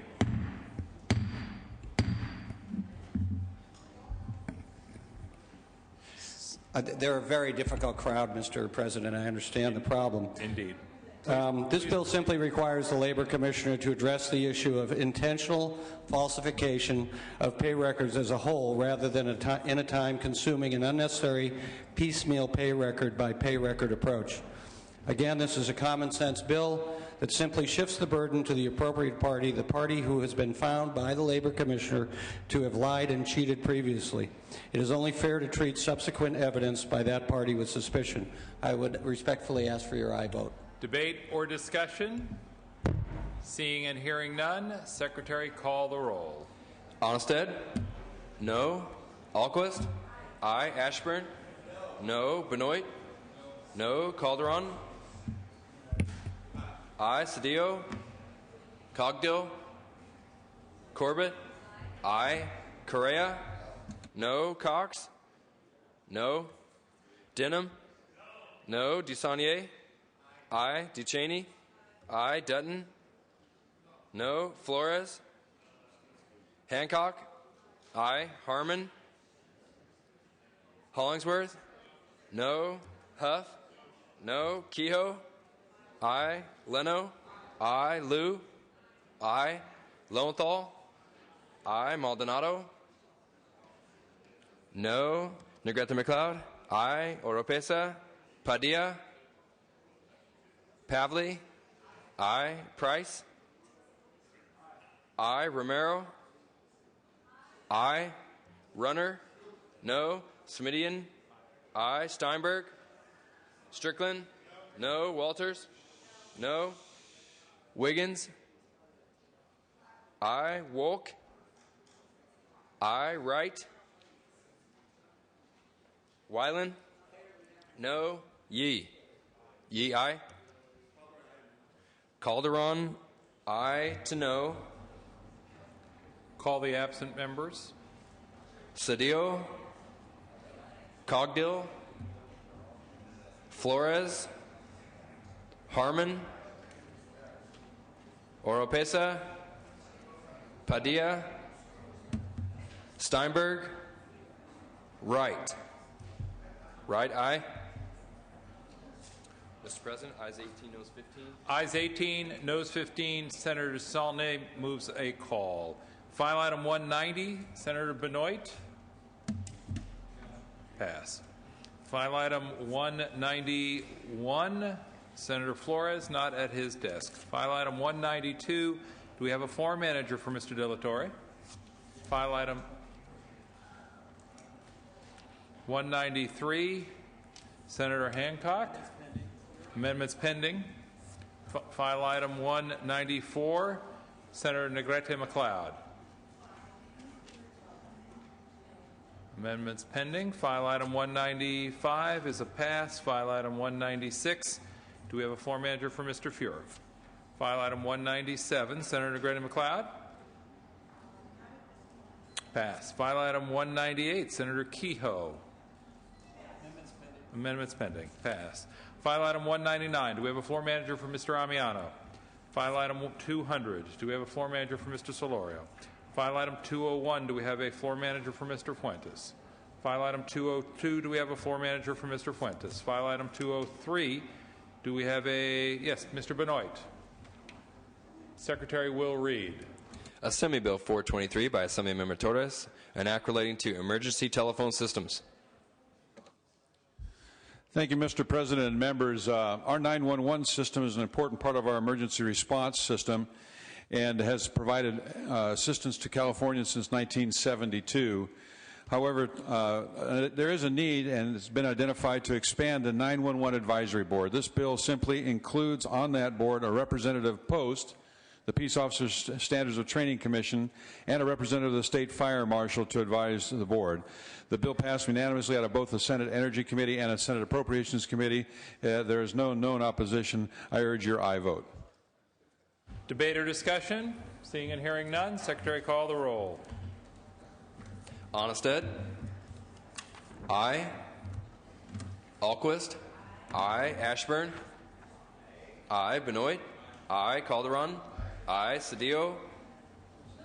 Cogdill? Corbett? Aye. Correa? Cox? Aye. Denham? I. Dusanier. I. Ducheney. I. Dutton. I. Flores. Hancock. I. Harmon. I. Hollingsworth. Huff. I. Kehoe. Leno. I. Liu. I. Lowenthal. I. Maldonado. I. Negrete McLeod.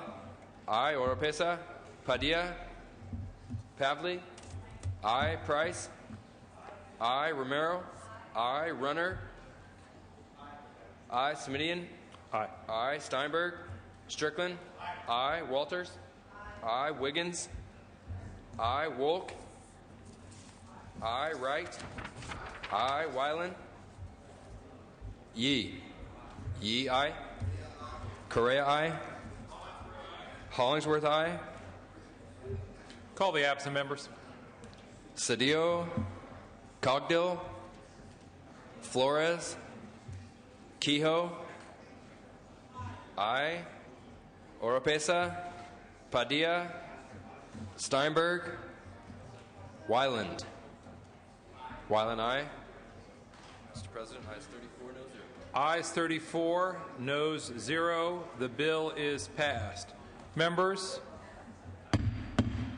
under motions and resolutions, Senator Hancock. Thank you, Mr. President. I respectfully request we remove file item 55, SB 515, from unfinished business and return it to the Assembly for amendments.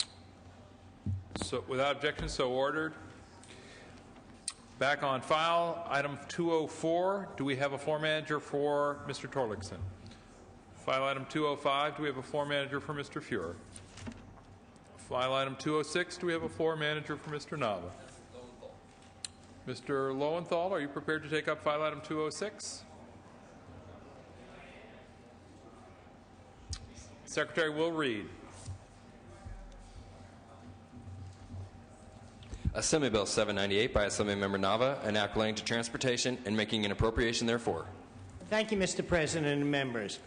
Capacity demands of transportation infrastructure in our state, combined with declining revenue streams for project financing, have seriously eroded the transportation systems. As federal and state funding have declined, local governments have stepped up their funding for transportation projects and now account for the single largest share of state transportation financing.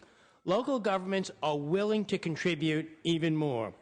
Assembly Bill 798 creates the California Transportation Financing Authority to help address this problem. Under the bill, the California Transportation Financing Authority is authorized to issue or approve the issuance of revenue bonds for the construction or repair of publicly owned transportation projects. This will enable state, regional, and local entities to contribute more to the funding of transportation projects, create a method for them to finance the projects in a municipal bond market, and ensure that the projects and funding are consistent with state transportation policy objectives and the best practices for public finance. AB 798 recognizes the need for transportation funding and provides a way for those willing and able to pay for new capacity to build it. I ask for your aye vote. Debate or discussion? Seeing and hearing none, Secretary, call the roll. Onnested? No. Alquist? Aye. Ashburn? Aye. Benoit? Calderon? Aye. Cedillo? Cogdill? Corbett? Aye. Correa? Aye. Cox? Aye. Denham? Aye. Dusanier? Ducheney? Dutton? Aye. Flores? Hancock? Aye. Harmon? Aye. Hollingsworth? Huff? Kehoe? Aye. Leno? Aye. Liu? Aye. Lowenthal? Aye. Maldonado? Negrete McLeod? No. Oropesa? Padilla? Pavley? Aye. Price? Aye. Romero? Runner? Aye. Smidian? Aye. Aye. Steinberg? Strickland? Aye. Walters? No. Wiggins? Aye. Wolk? Aye. Wright? Aye. Wyland? Aye. Yee? Yee, aye. Correa? Aye to no. Benoit, aye. Mr. President, ayes 20. Call the absent members. Puff, aye. Cedillo? Cogdill? DeSaulnier? Aye. Duchesne? Aye. Flores? Hollingsworth? Maldonado? Aye. Oropesa? Padilla? Romero? Steinberg? Ayes 28, noes 4. The bill is passed. File item 207. Do we have a floor manager for Mr. Torlakson? File item 208, Senator Hancock. Pass. File item 209, no floor manager. File item 210, no floor manager for Mr. De Leon. File item 211, Senator Hancock on file item 211, ma'am. Pass. File item 212, is there a floor manager for Mr. Torlakson? File item 213, is there a floor manager for Ms. Salas? File item 214, Senator Flores, not at his desk. File item 215, Mr. Benoit. Senator Benoit, file item 215. Secretary will read. Assembly Bill 307 by Assembly Member Cook, an act relating to sex offenders and declaring the urgency thereof to take effect immediately. Thank you, Mr. President and members. There's an area of our current laws dealing with sex offenders that is a possible area of confusion. It has been pointed out that while the law prevents sex offenders from working with minors, it does not specify the types of working environments. In some cases, such as an ice cream truck vendor or other places where a worker might be in direct contact with minors on a regular basis, may not be clearly covered. AB 307 clarifies that a sex offender is prevented from working in any environment as described where he would have unsupervised and regular contact with minors. This bill has received bipartisan support and passed both out of the Public Safety and Appropriations Committee in the Senate with no votes. It is supported by the District Attorneys Association, the California Sheriff's Association, and a whole host of other sheriffs and law enforcement associations. I want to thank the chairman of the Public Safety Committee for working with us, Mr. Leno, to make this bill a much better bill. I would urge an aye vote. Debate or discussion? Is there any objection to substituting the unanimous roll call? Ayes 37, noes 0. The bill is passed. File item 216.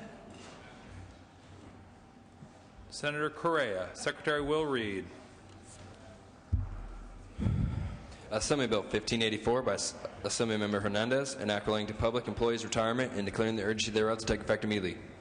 Mr. President, Senators, this bill ensures that all of California's public pension systems operate under the highest ethical standards, free from any actual or perceived conflicts of interest, by strengthening the current revolving door laws and requiring full transparency of any dealings with placement agents.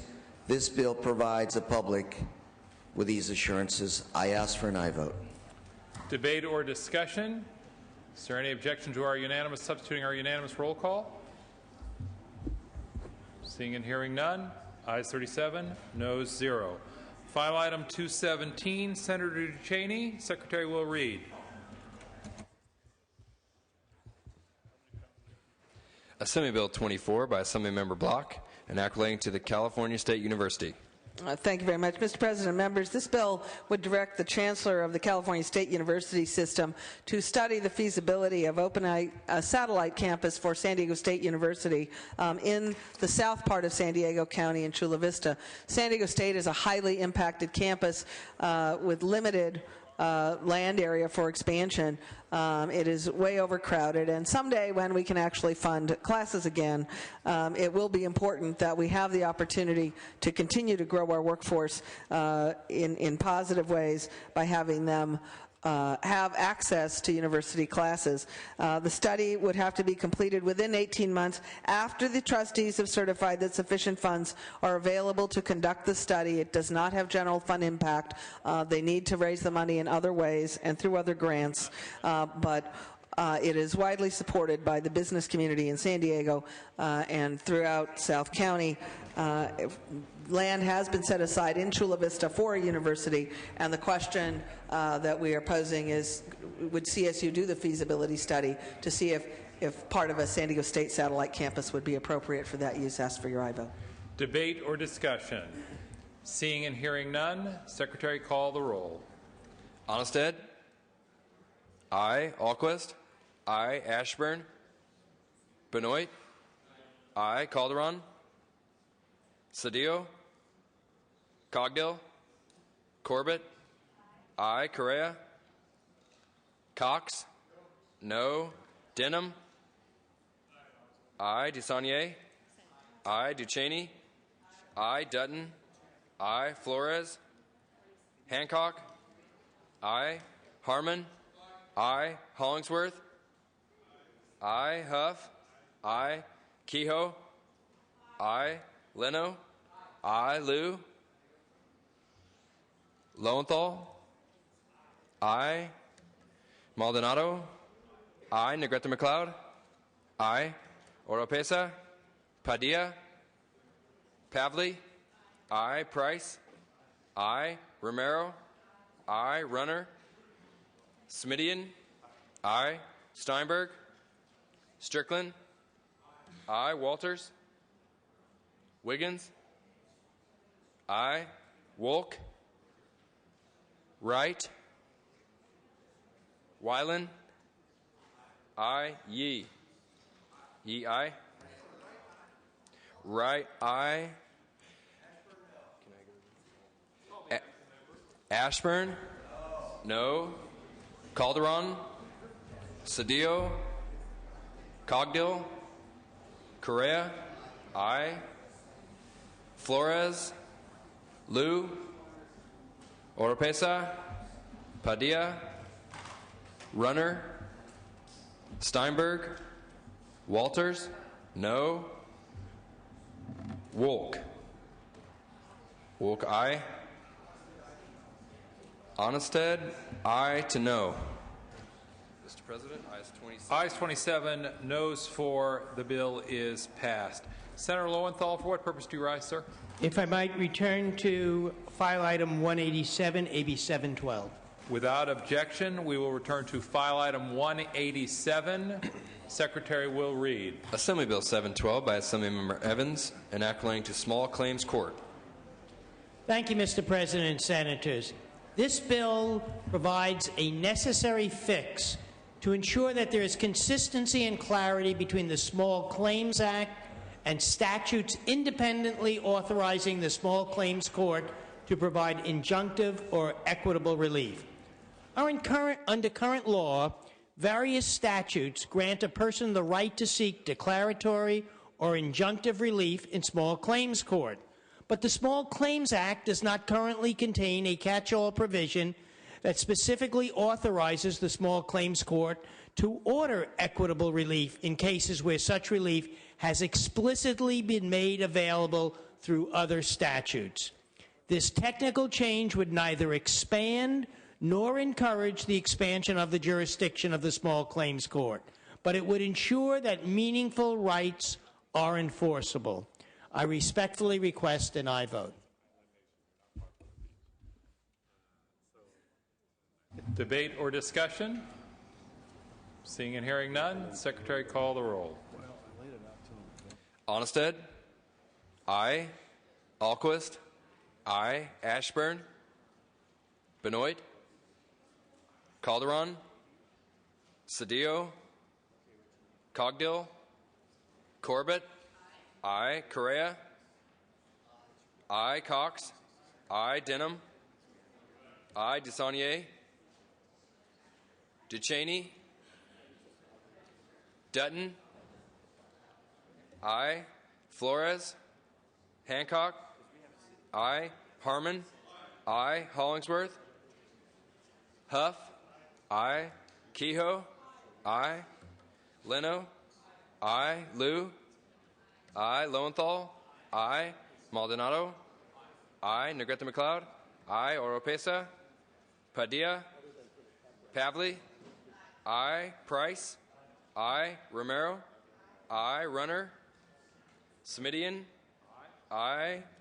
Steinberg, Strickland, aye. Walters, aye. Wiggins, aye. Wolk, aye. Wright, aye. Wyland, aye. Yee. Yee, aye. Call the absent members. Ashburn, aye. Benoit, Calderon, Cedillo, Cogdill, DeSaulnier, Ducheney, aye. Flores, Hollingsworth, aye. Oropesa, Padilla, Runner, aye. Steinberg. Mr. President, ayes 31, no 0. Ayes 31, noes 0. The bill is passed. Members, we are back on file order. File item 218. File item 218. Is there a floor manager for Speaker Bass? If not, file item 219. Senator Pavley. Secretary will read. Assembly Bill 513 by Assemblymember De Leon, an act relating to health care coverage. Yes, thank you very much, Mr. President and members. This is on behalf of Assemblymember Kevin De Leon.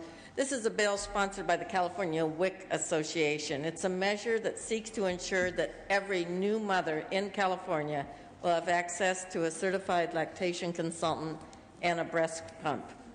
The Surgeon General, the American Academy of Pediatrics, Center for Disease Control, and the U.S. Preventative Service Task Force, and all major health organizations recognize that breastfeeding is one of the most important things a mother can do for a baby. Exclusive breastfeeding for 3 months has been shown to reduce health care costs for infants in the first year of life alone for up to $475 saved in health problems, especially related to ear infections and respiratory problems that they might have. AB 513 will ensure that HMOs and insurers cover the cost of quality breast pumps to help mothers continue to breastfeed after returning to work. Those first 3 months are critical, and you often have to return to work for financial reasons before that time period. This measure will lower health care costs overall and, most importantly, keep both mothers and their babies healthier. Please join the American Academy of Pediatrics, California Medical Association, California Nurses Association, and many others, and vote aye for this bill. Debate or discussion? Seeing and hearing none, Secretary, call the roll. Onnested? No. Alquist? Aye. Ashburn? No. Benoit? No. Calderon? Cedillo? Cogdill? Corbett? Aye. Correa? Aye. Cox? No. Denham? No. DeSaulnier? Ducheney? Aye. Dutton? No. Flores? Hancock? Aye. Harmon? No. Hollingsworth? No. Huff? No. Kehoe? Aye. Leno? Aye. Liu? Aye. Lowenthal? Aye. Maldonado? Negrete McLeod? No. Oropesa? Padilla? Pavley? Aye. Price? Aye. Romero? Aye. Runner? No. Smidian? Aye. Aye. Steinberg? Strickland? No. Walters? No. Wiggins? Aye. Wolk? Aye. Wright? Aye. Wyland? No. Yee. Mr. President, ayes 16, noes 14. Ayes 16, noes 14. Move a call. File item 220. Do we have a floor manager?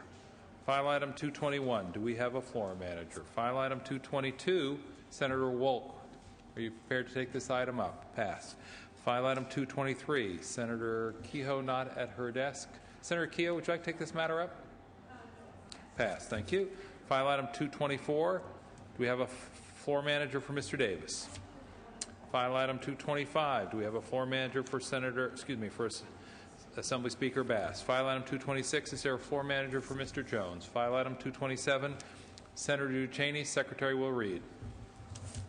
Assembly Bill 1079 by Assemblymember Manuel Perez, an act relating to the environment. Thank you very much. Mr. President, members, this bill will finally do something that we have addressed over a variety of years and start the implementation process to clean up the most polluted, the river that is acknowledged worldwide, I think, to be the most polluted river in North America.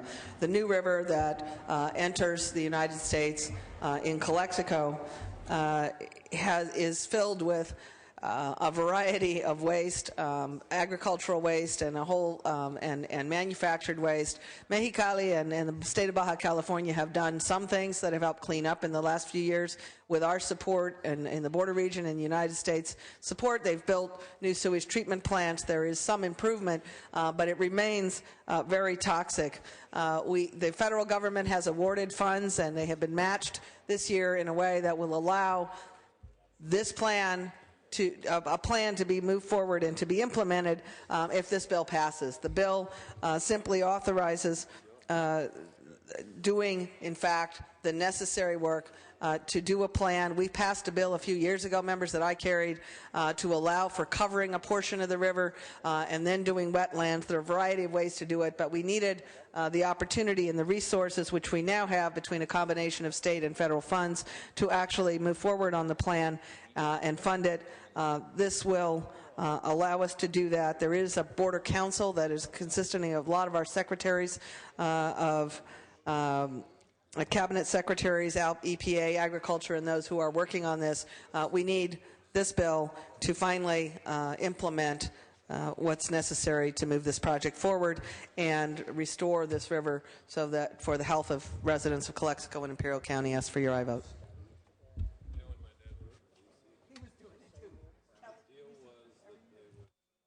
Debate or discussion?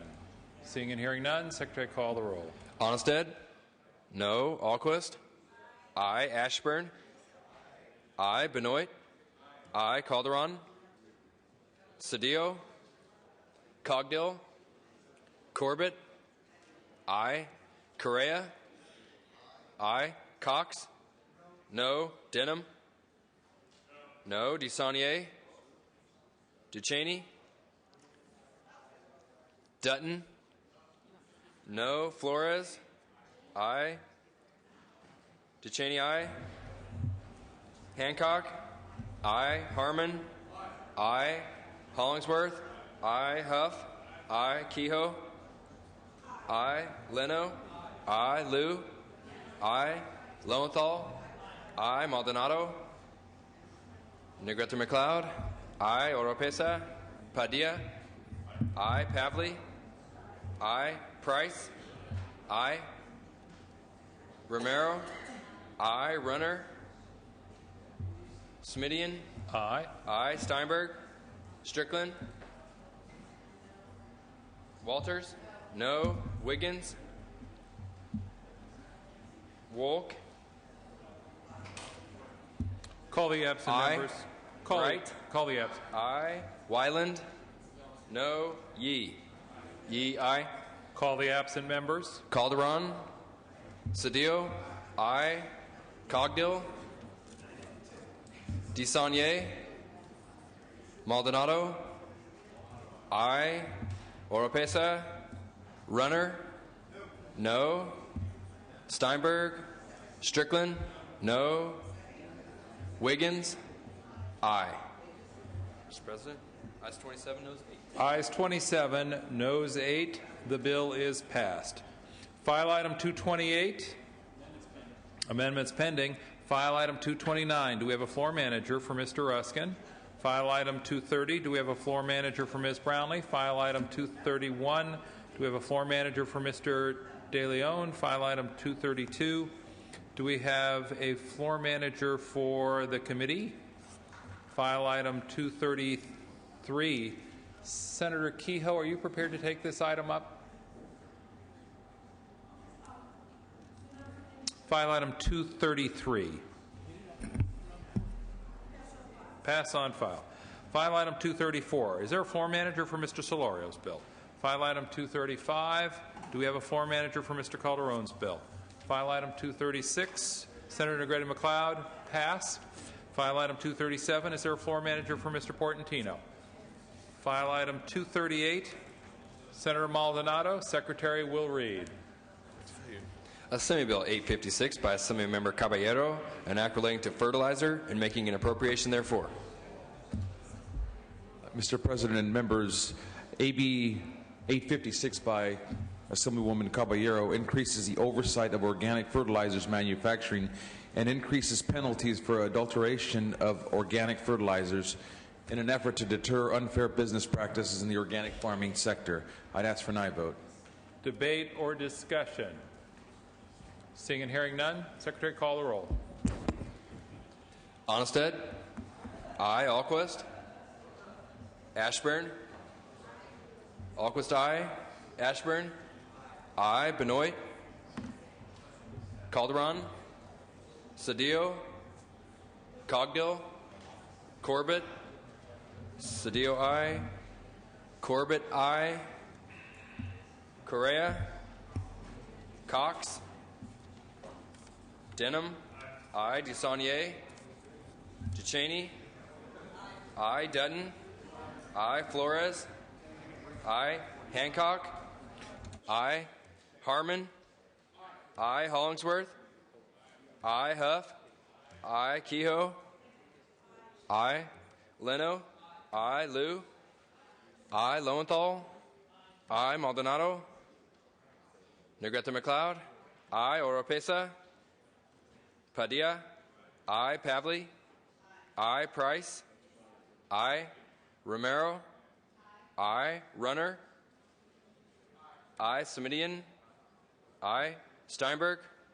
Strickland? Aye. Walters? Aye. Wiggins? Aye. Wolk? Aye. Wright? Aye. Wyland? Aye. Yee? Yee, aye. Benoit, aye. Correa, aye. Mr. President, ayes 33. Ayes 33, no 0. The bill is passed. Members, if I could have your attention for a brief announcement, please. Members, we are roughly 30 bills away from the completion of Assembly third reading, which will take us to file item 268. At that time, I will ask each member of the Senate by name in alphabetical order whether or not you have any items on Assembly third reading that you are prepared to take up. So when we complete the file order at 268, we will go through the Senate roster in order, alphabetically, to ask if there are bills remaining on Assembly third reading you are prepared to take up. Once we have completed that task, we will then go to unfinished business. That will be the order of the day. We are at file item 239. Do we have a floor manager for Ms. Evans? No. Senator Kehoe, for what purpose do you rise, ma'am? Mr. President, if you please, would you lift the call on AB 694, file item 110? File item 110. Senator Kehoe asked that we lift the call on file item 110. Secretary, call the absent members. Ducheney? Aye. Flores? Aye. Maldonado? Negrete McLeod? No.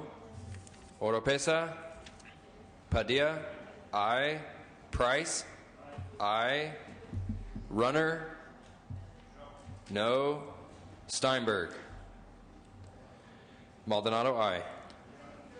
Ayes 23, noes 15. The bill is passed. Back on file, members, we are at file item 240. Senator Keogh, are you prepared to take up file item 240? Pass. File item 241. Members, these are budget bills. File item 242. File item 243.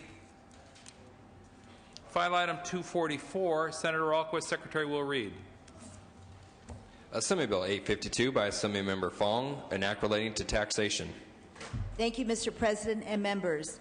AB 852 authorizes a county assessor to require a business to electronically file a business property statement if they own taxable personal property with an assessed value of $100,000 or more. This will provide incentives to assessors and businesses to make the necessary transitions to electronic processing systems so that business property statements can be filed electronically statewide. The use of electronic filing reduces the need for manual data entry and the level of data handling errors associated with hard copy business statements filing. In addition, business filing electronically is able to be estimated. In addition, businesses filing electronically are able to get their estimated assessed values earlier. AB 852 is sponsored by the California Assessors Association and is supported by the California Taxpayers Association.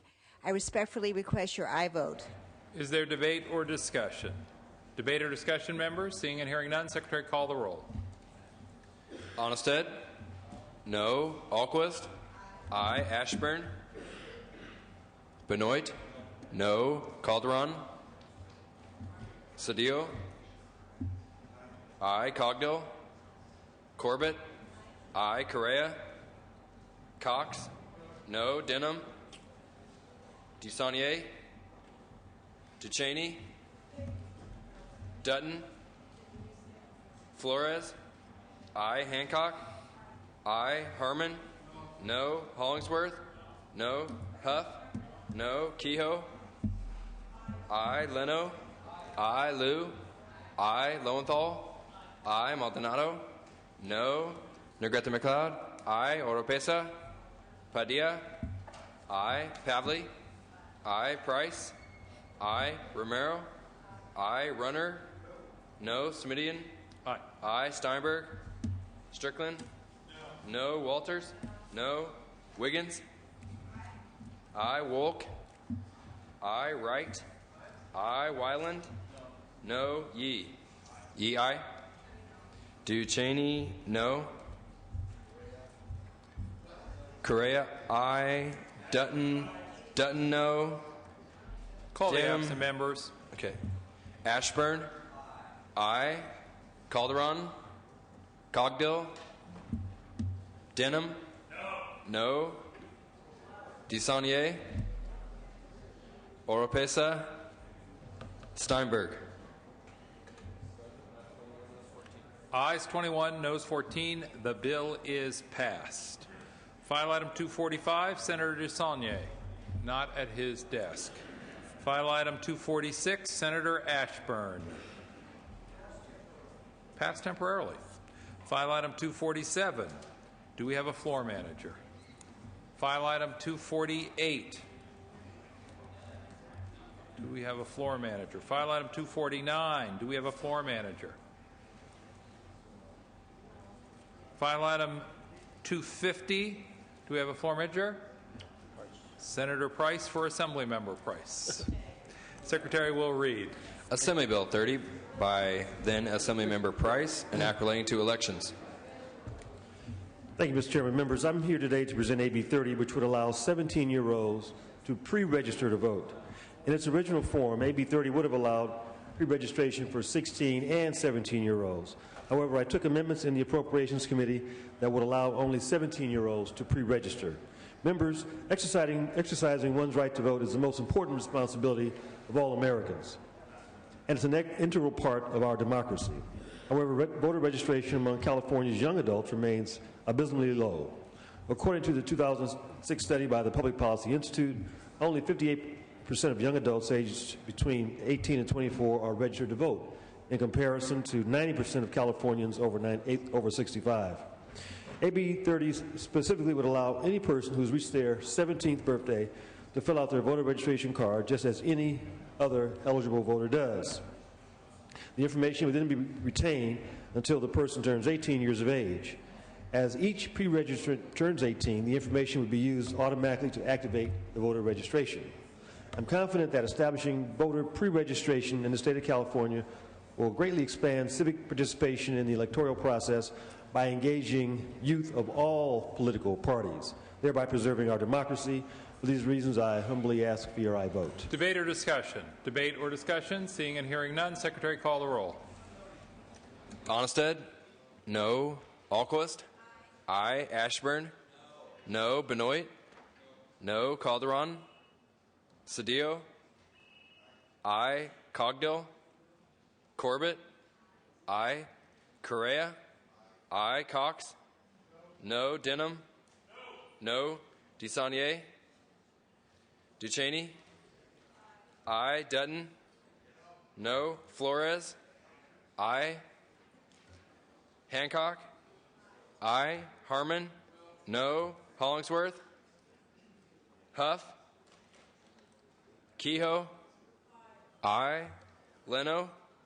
Aye. Liu? Aye. Lowenthal? Aye. Maldonado? No. Negrete McLeod? Aye. Oropesa? Padilla? Aye. Pavley? Aye. Price? Aye. Romero? Aye. Runner? No. Smidian? Aye. Aye. Steinberg? Strickland?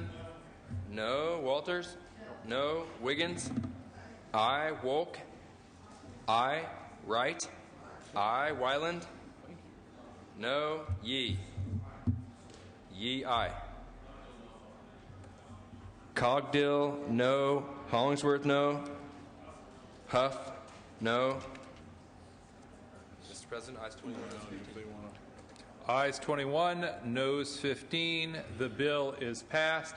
Senator Runner, there is a familiar-looking face at your desk. Would you care to introduce your guest? Well, he certainly is not my specific guest, but we need to welcome Bill Campbell, good friend of all of ours, supervisor in Orange County. Welcome.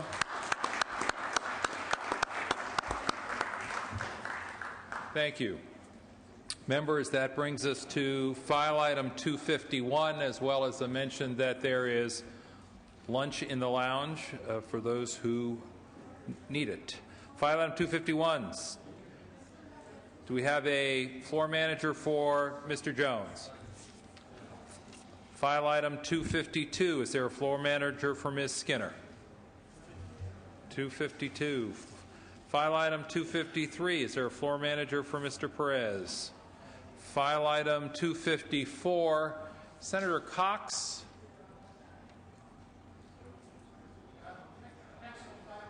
Pass on file. File item 255. Do we have a floor manager? Senator Duchesne. Secretary will read. Assembly Bill 1559 by the Assembly Committee on Labor and Employment, an act relating to unemployment insurance. Thank you very much. Mr. President, members, this bill sponsored by the California Workforce Association will codify some of the structural elements related to our summer youth employment programs. The American Recovery and Reinvestment Act has provided substantial additional funding for these programs to support youth employment in the interest of revitalizing our economy, as well as providing important opportunities for workforce development among young people. This bill contains a number of provisions designed to facilitate making those programs a priority in future years. Recent amendments ensure that the program will only be funded using federal dollars and will have no impact on the general fund. Ask for your aye vote. Debate or discussion? Seeing and hearing none, Secretary, call the roll. Onnested? No. Alquist? Aye. Ashburn? Benoit? Calderon? Aye. Cedillo? Aye. Cogdill? Corbett? Aye. Correa? Cox? No. Denham? Aye. DeSaulnier? Duchesne? Aye. Dutton? No. Flores? Aye. Hancock? Aye. Harmon? Aye. Hollingsworth? Huff? Aye. Kehoe? I. Leno. I. Liu. I. Lowenthal. I. Maldonado. I. Negrete McLeod. I. Oropesa. Padilla. Pavley. I. Price. I. Romero. I. Runner. I. Semidian. Steinberg. Strickland. I. Walters. No. Wiggins. I. Wolk. I. Wright. I. Wyland. Yee. Yee, I. Benoit, I. Cogdill, I. Wyland, I. Correa, I. Hollingsworth, no. Call the absent members. Ashburn, no. Desaunier. Oropesa. Padilla. Smidian. Aye. Aye. Steinberg. Padilla, aye. Mr. President, ayes 31, no 6. Ayes 31, no 6. The bill is passed. File item 256, Senator Lowenthal, you are prepared to take the measure up. Secretary, call. Read the bill. Assembly Bill 1366 by Assemblymember Fewer, an act relating to water softeners. Thank you, Mr. President and members. AB 1366. Members.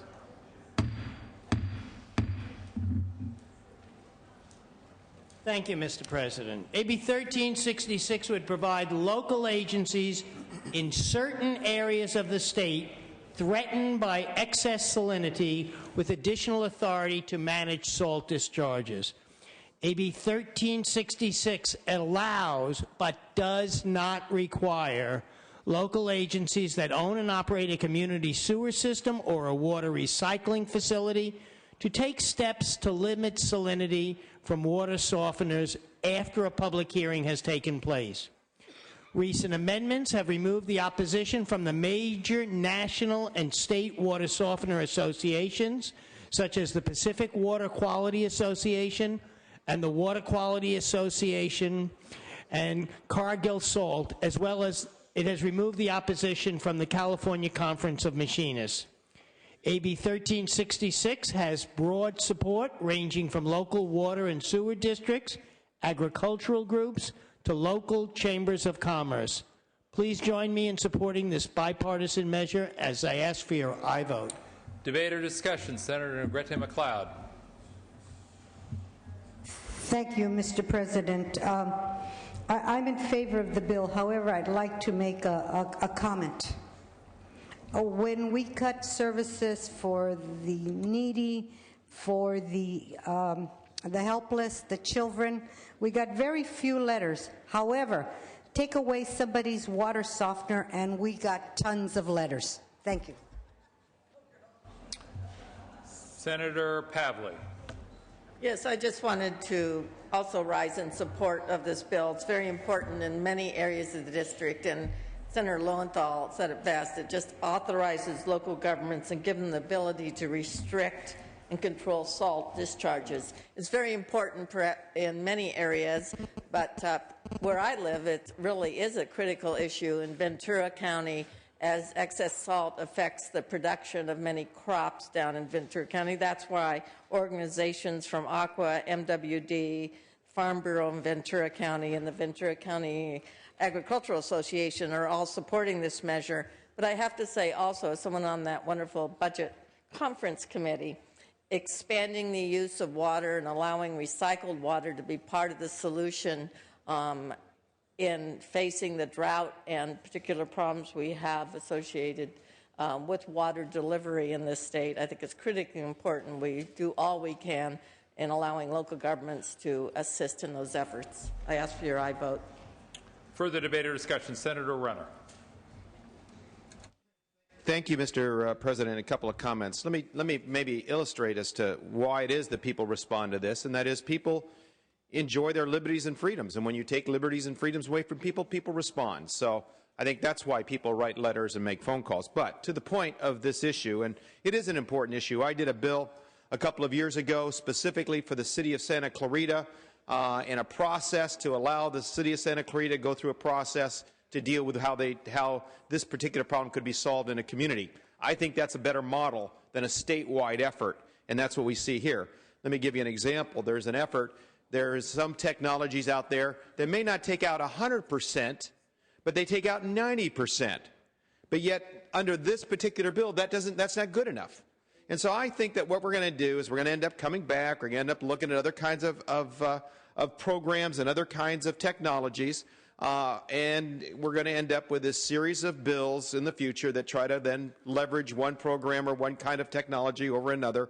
Instead of just letting that be done on the local level like a previous bill did, I'd ask for a no vote.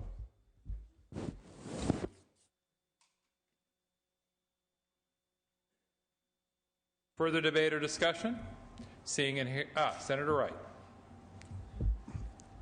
This is a bill that's difficult for me because in the South Bay portion of Los Angeles County, the water naturally has alkali in it.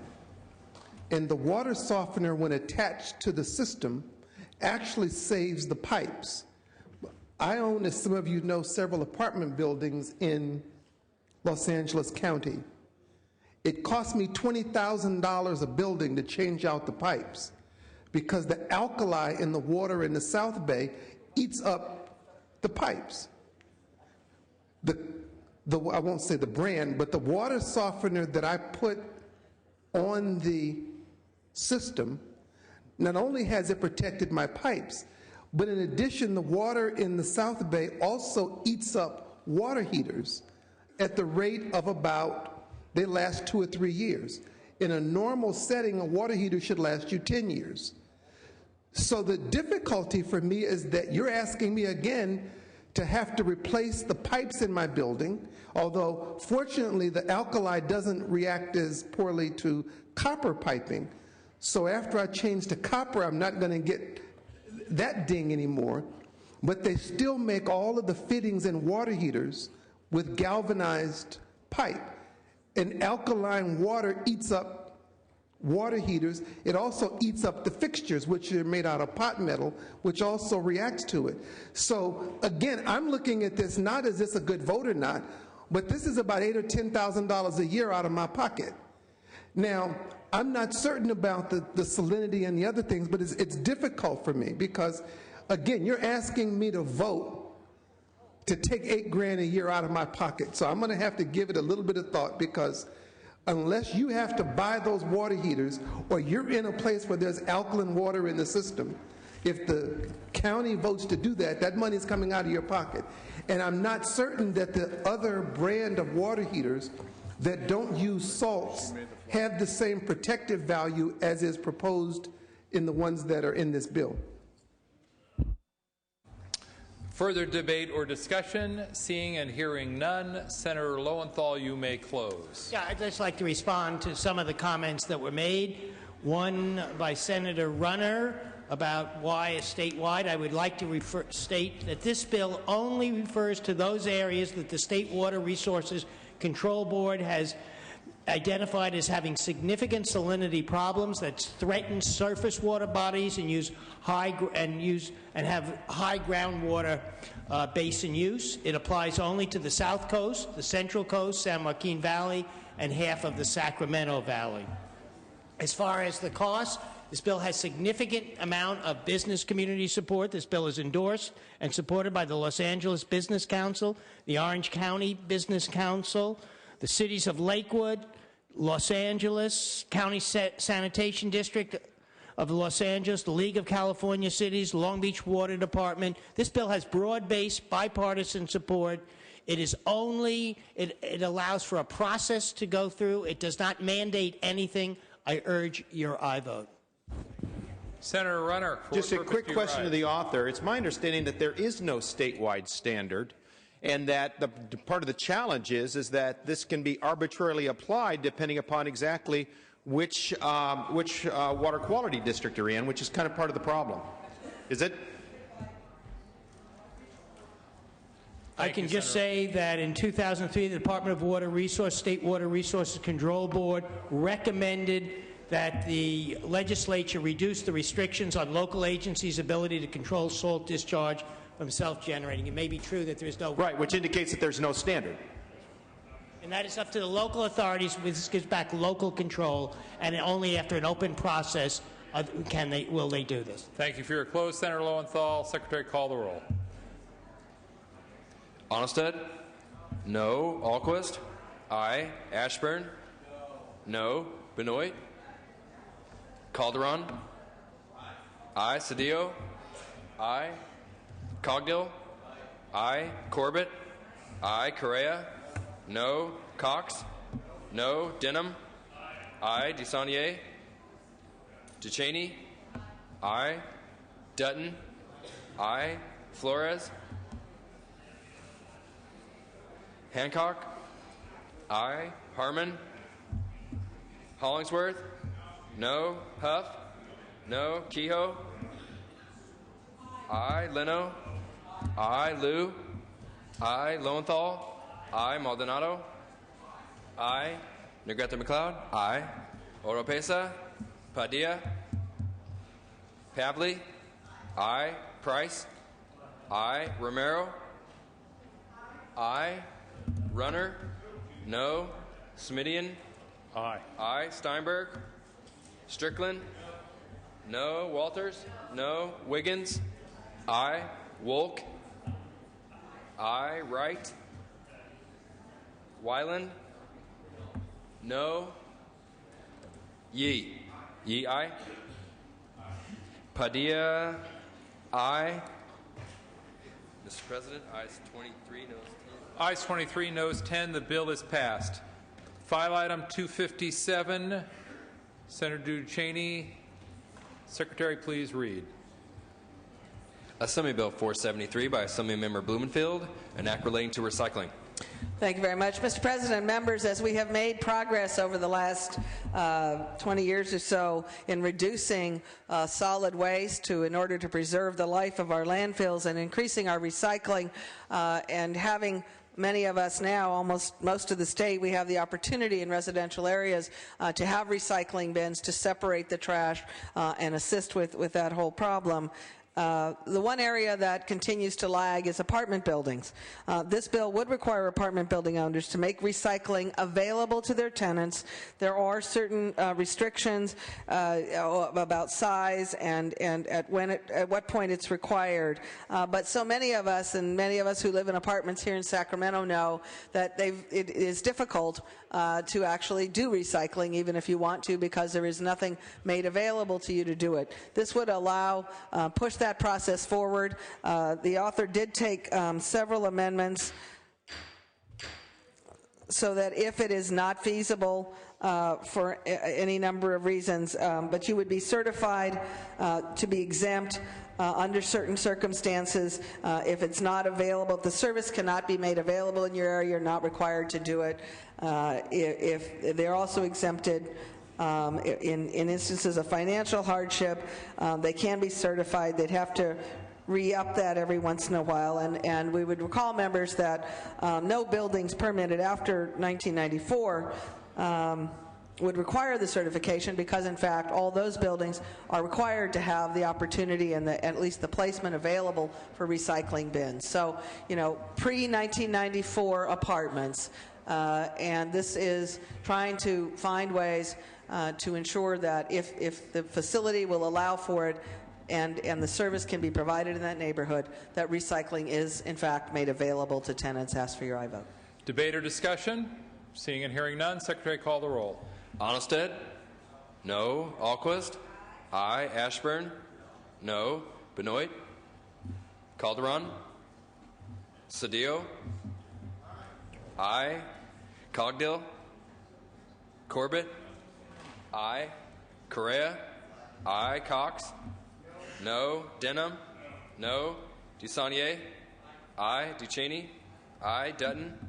No. Flores? Aye. Hancock? Aye. Harmon? Hollingsworth? Huff? No. Kehoe? Leno? Aye. Liu? Aye. Lowenthal? Aye. Maldonado?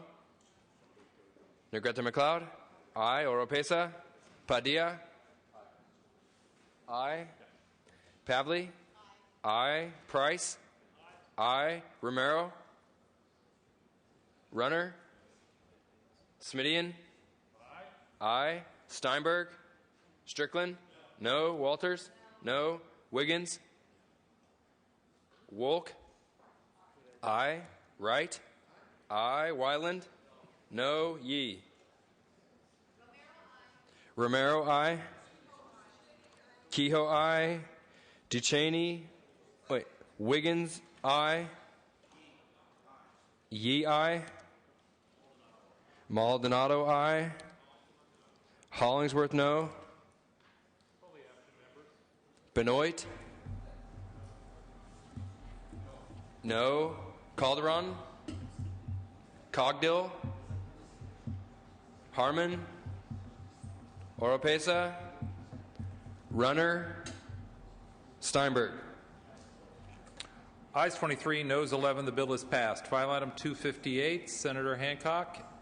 Secretary will read.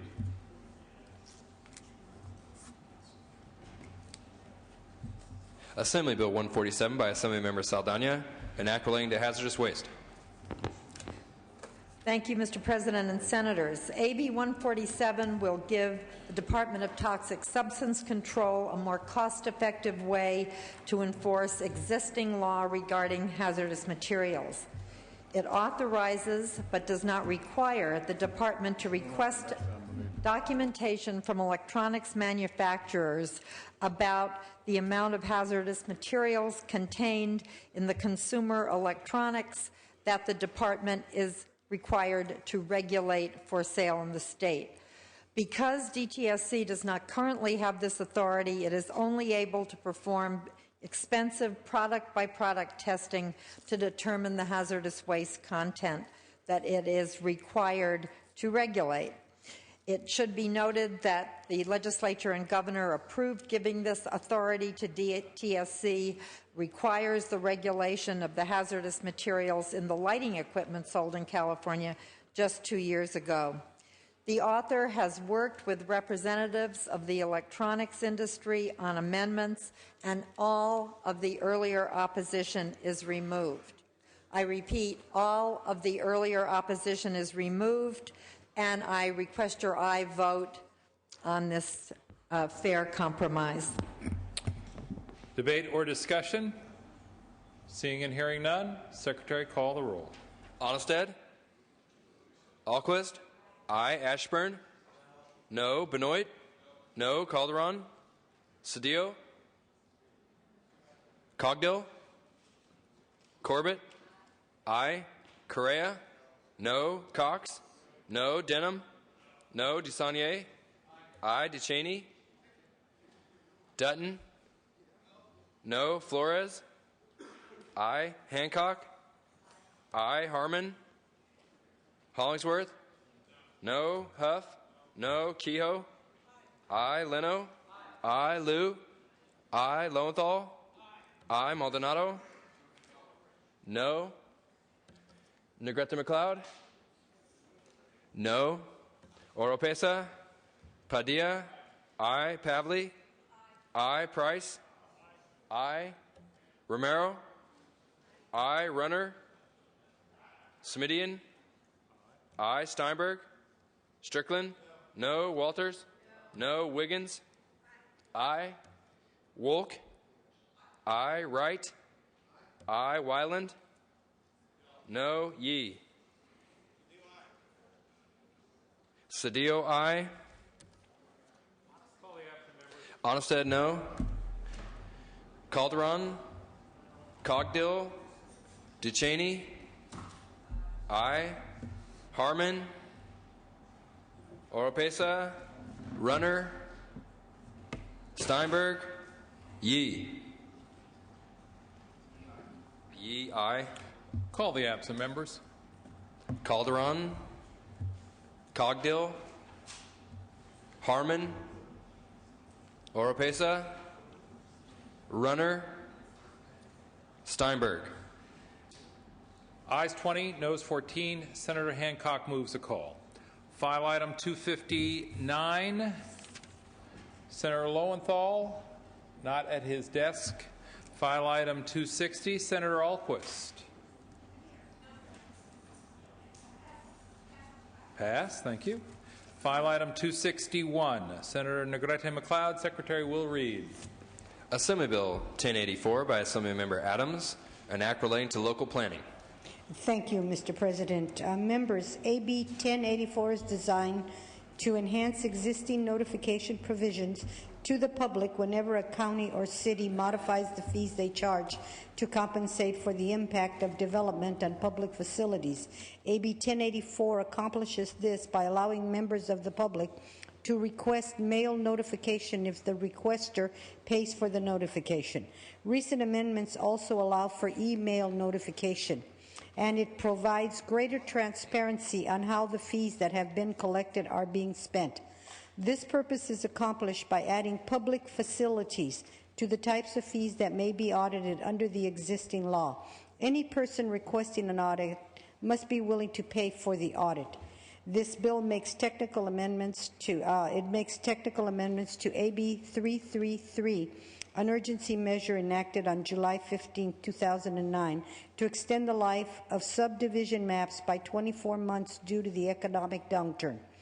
The technical amendments were made at the request of the League of Cities and the California State Association of Counties and other public agencies. I respectfully ask for your aye vote. Debate or discussion? Seeing and hearing none, Secretary, call the roll. Onnested? Ahlquist? Aye. Ashburn? Aye. Benoit? Aye. Calderon? Cedillo? Cogdill? Corbett? Aye. Correa? Aye. Cox? Aye. Denham? DeSaulnier? Aye. Duchesne? Aye. Dutton? Flores? Aye. Hancock? Aye. Harmon? Hollingsworth? Aye. Huff? Aye. Keogh? Aye. Leno? Aye. Liu? Aye. Lowenthal? Aye. Maldonado? Aye. Negrete McLeod? Aye. Oropesa? Padilla? Aye. Pavley? Aye. Price? Aye. Romero? Runner? Smidian? Aye. Steinberg? Strickland? Aye. Walters? Aye. Wiggins? Aye. Wolk? Aye. Wright? Aye. Wyland? Aye. Yee? Yee, aye. Denham, aye. Cedillo, aye. Romero, aye. Onnested, aye. Dutton, aye. Call the absent members. Calderon, aye. Cogdill, Harmon, Oropesa, Runner, Steinberg. Ayes 35, noes 0. The bill is passed. File item 262, Senator Oropesa, not at her desk. File item 263, Senator Wolk, Secretary will read. Assembly Bill 267 by Assemblymember Torlakson, an act relating to taxation. Thank you, Mr. President. Historically, parcel taxes have mostly been tools for urban school districts. Small and rural school districts haven't been able to use this tool, but if they're able to band together, parcel taxes will become a more viable option for them. This bill creates a new funding mechanism called an Education Finance District. 3 or more school districts work together to raise local parcel taxes for schools. This bill would allow more local funding options for our schools. Currently, a school district can only levy a parcel tax alone. Education finance districts would allow partnerships across larger geographic areas.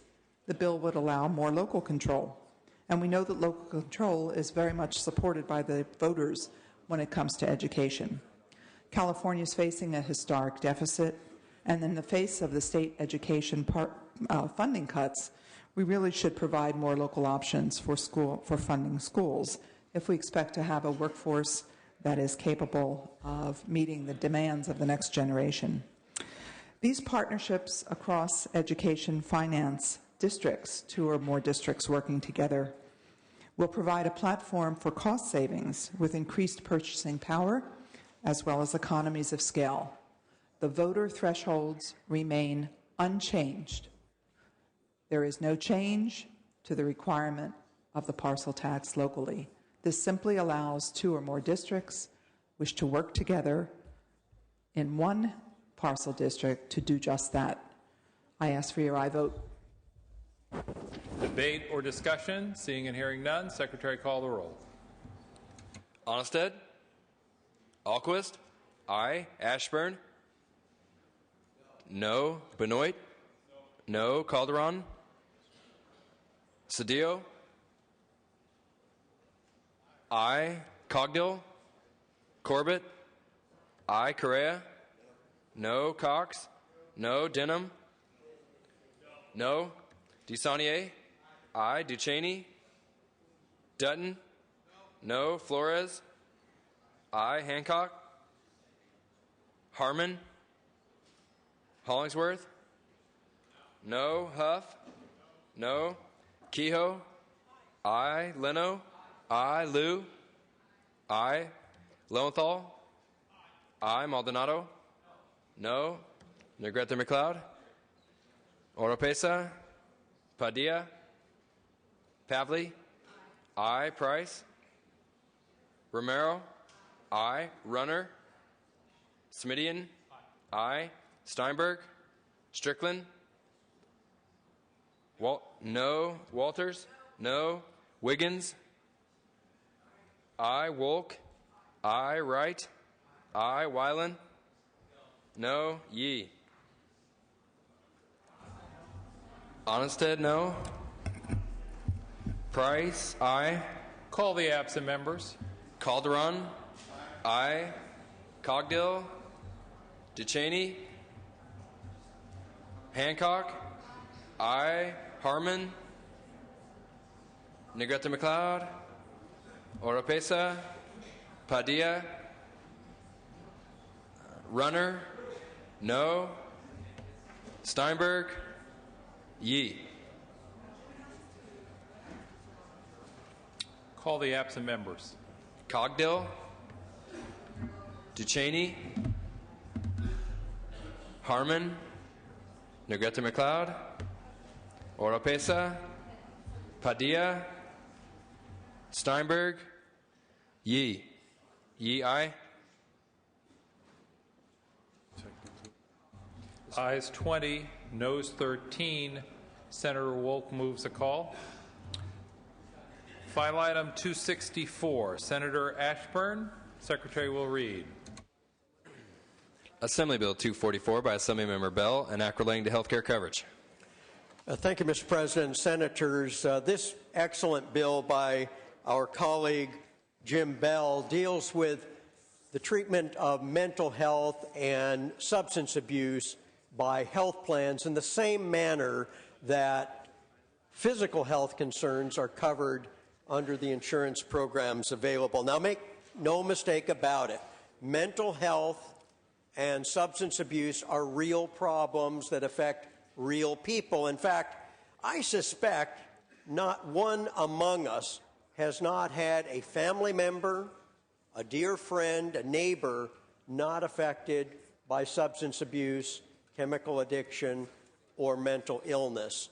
And the treatment for those conditions by the health plans ought to be equitable and fair. That's all this bill does, is to acknowledge real illness in our community and to have the health plans provide coverage for mental illness, substance abuse, and chemical issues in the same manner as provided for physical conditions under the health plans. I sincerely and respectfully ask for your aye vote. Debate or discussion? Senator Cox. Mr. President, members, I hate to take exception with my good friend Mr. Ashburn, but I indeed do. You know, there are 44 mandates on health insurance now, and let me just talk about the list of mental disorders which are already mandated, Mr. President and members. Now, when you have mandated benefits, by the way, it obviously increases the cost of the premiums, and everyone shares in that. That's what insurance is all about. And by the way, don't ever mistake, I do in fact believe insurance is a good thing. But already mandated is schizophrenia, schizoaffective disorders, bipolar disorders, manic depressive illness, major depressive disorders, panic disorders, obsessive compulsive disorders, pervasive developmental disorders or autism, anorexia nerviosa, and bulimia nerviosa. Then in addition to that, there are some other things called... Senator Cox, if I could interrupt for one moment, I do want to make sure that the members can hear your argument, sir. We could ask that the members give their complete attention to the argument on the floor, please. Then they have what's called other disorder A's, post-traumatic stress, attention deficit disorder, anxiety disorder, various phobias, mood disorder, learning disorders, and then you go from disorder A to disorder B and you find out there's narcissism, kleptomania, sleepwalking, voyeurism, exhibitionism, malingering, sibling relations problems, phases of life problems.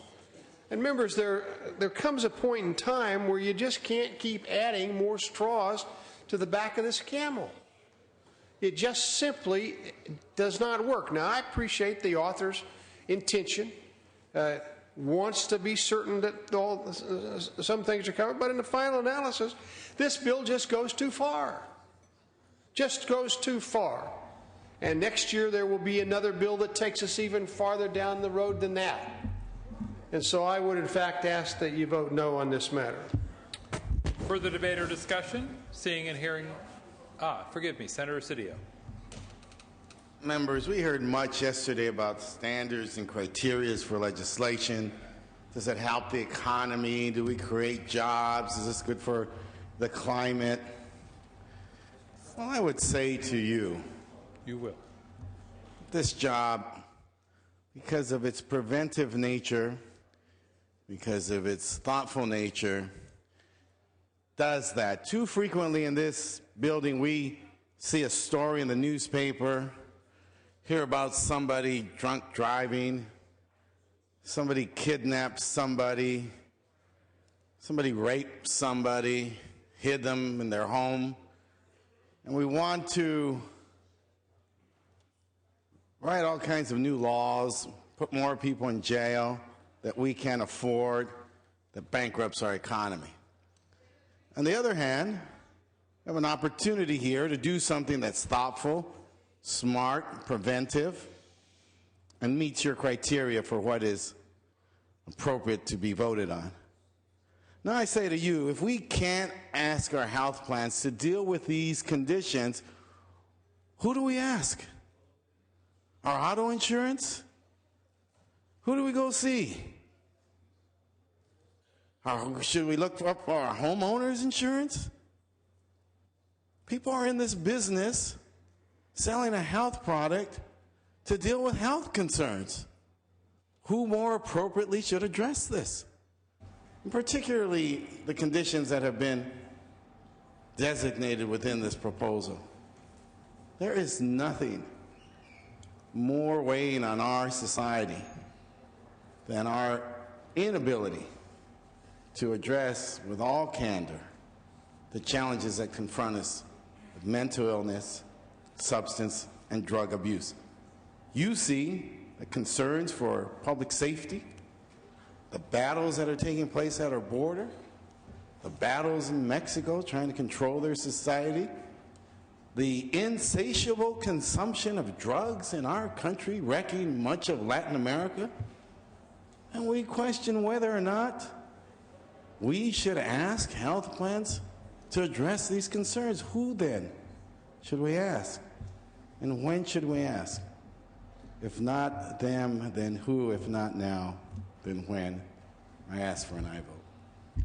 Further debate or discussion?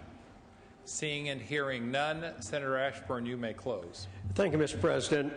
Our esteemed and distinguished colleague, Senator Cox, attempted to argue in opposition to this measure by trivializing the list of conditions that would be covered under insurance parity.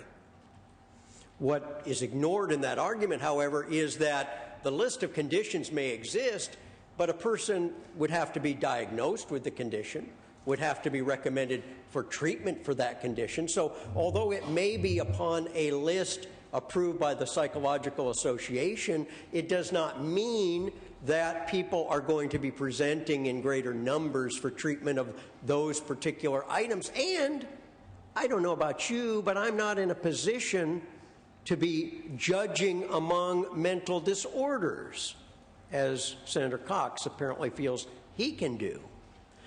What I do know is that mental illness is very real, and the treatment is a difficult, perplexing, and challenging condition for all of the persons, the family members involved. The very least we can do is to say that our health insurance plans should acknowledge mental illness and substance abuse in the same and equal manner. That's all this bill does. And so I would ask for a favorable vote, and let's do the right thing. Senator Cox? Well, Mr. President, in view of the fact that Mr. Ashburn indicated I was an authority on this, I clearly... for purposes of a question, Senator? No, one moment, Senator Cox. Let me confer. One moment, please. Of... One moment, please, Senator Cox. I just want to confer with the Secretary of the Senate. It's my understanding of our rules that questions are allowed after a floor manager has presented, but it is not my understanding after he is closed. Forgive me. I have a question of the Mr. Ashburn, sir. Thank you. I appreciate your willingness. Thank you. Now, Mr. Ashburn, let me see if I understand what you have said. Have you told this body today that narcissism, kleptomania, sleepwalking, voyeurism, exhibitionism, malingering, sibling relations problems, and phase of life problems is a mental illness? No, Senator Cox, I did not say that in any manner. What I said was that those Do you understand that that's... Senator Cox, sir, please, you are out of order. When you ask a question, it is acceptable to ask the question, but you must let the floor manager answer the question. Mr. President, I yield to Senator Cox so he may further elaborate on his question so I may answer it fully. Thank you for that courtesy, Senator Cox. I just simply asked the gentleman whether or not these particular conditions should in fact be part of the health insurance payments for mental illness, and I believe the gentleman has said yes. Thank you, Mr. President. Thank you, Senator Cox. Senator Ashburn, if you wish, you may reply to the question. Yes, thank you, Mr. President. Because I want absolute clarity, what I said was that those conditions are among a list of the Psychological Association. Does not mean that we're going to have greater numbers of individuals presenting. What I do know is this: the cost to society for people untreated showing up at emergency rooms and crisis centers or being left on the streets, that cost has been estimated at $1.8 billion a year in California. Maybe a little insurance to help get ahead of these problems will save the public in the long run. Secretary, call the roll. Onnested? No. Alquist? Aye. Ashburn? Aye. Benoit? No. Calderon? Aye. Cedillo? Aye. Cogdill? Corbett? Aye. Correa? Aye. Cox? No. Denham? No. Dusanier? Aye. Ducheney? Aye. Dutton? No.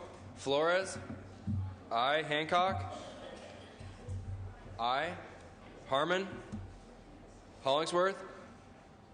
Huff? No. Kehoe? Aye. Leno? Aye. Liu? Aye. Lowenthal? Aye. Maldonado? Aye. Negrete McLeod? No. Oropesa? Padilla? Aye. Pavley? Aye. Price? Romero? Aye. Runner? No. Smidian? Aye. Aye. Steinberg? Strickland? No. Walters? No. Wiggins? Aye. Wolk? Wright? Aye. Wyland? Yee. Wyland, no. Yee, aye. Price, aye. Call the absent members. Cogdill? Harmon? Hollingsworth? Oropesa? Steinberg? Wolk. Ayes 23, noes 11. The bill is passed. Final item 265, Senator Corbett. Secretary will read. Assembly Bill 131 by Assemblymember Evans, an act relating to juvenile court costs. Thank you, Mr. President and Senators. Assembly Bill 131 would allow the courts to recover the costs of legal representation in dependency cases and to require that the funds recovered be used to reduce attorney caseloads for these cases. Caseloads for attorneys to represent children and parents in dependency matters far exceed the standard of 188 clients per attorney as adopted by the Judicial Council. Despite these standards, the average caseload is 273 clients per attorney because the funding for counsel in these cases is insufficient to implement the statewide standard. The Judicial Council established a pilot program in San Joaquin County that found that between 7 to 10% of parents can pay some of the costs for dependency counsel. The Judicial Council estimates that the cost recovery program in this bill could generate $3.3 to $4 million statewide, which then can be used to reduce the attorney caseloads for dependency matters. This is an important measure, members. I respectfully ask for your aye vote. Debate or discussion? Debate or discussion? Seeing and hearing none, Secretary, call the roll. Onnested? No. Alquist? Aye. Ashburn? Benoit? No. Calderon? Aye. Cedillo? Aye. Cogdill? Corbett? Aye. Correa? No. Cox? Denham?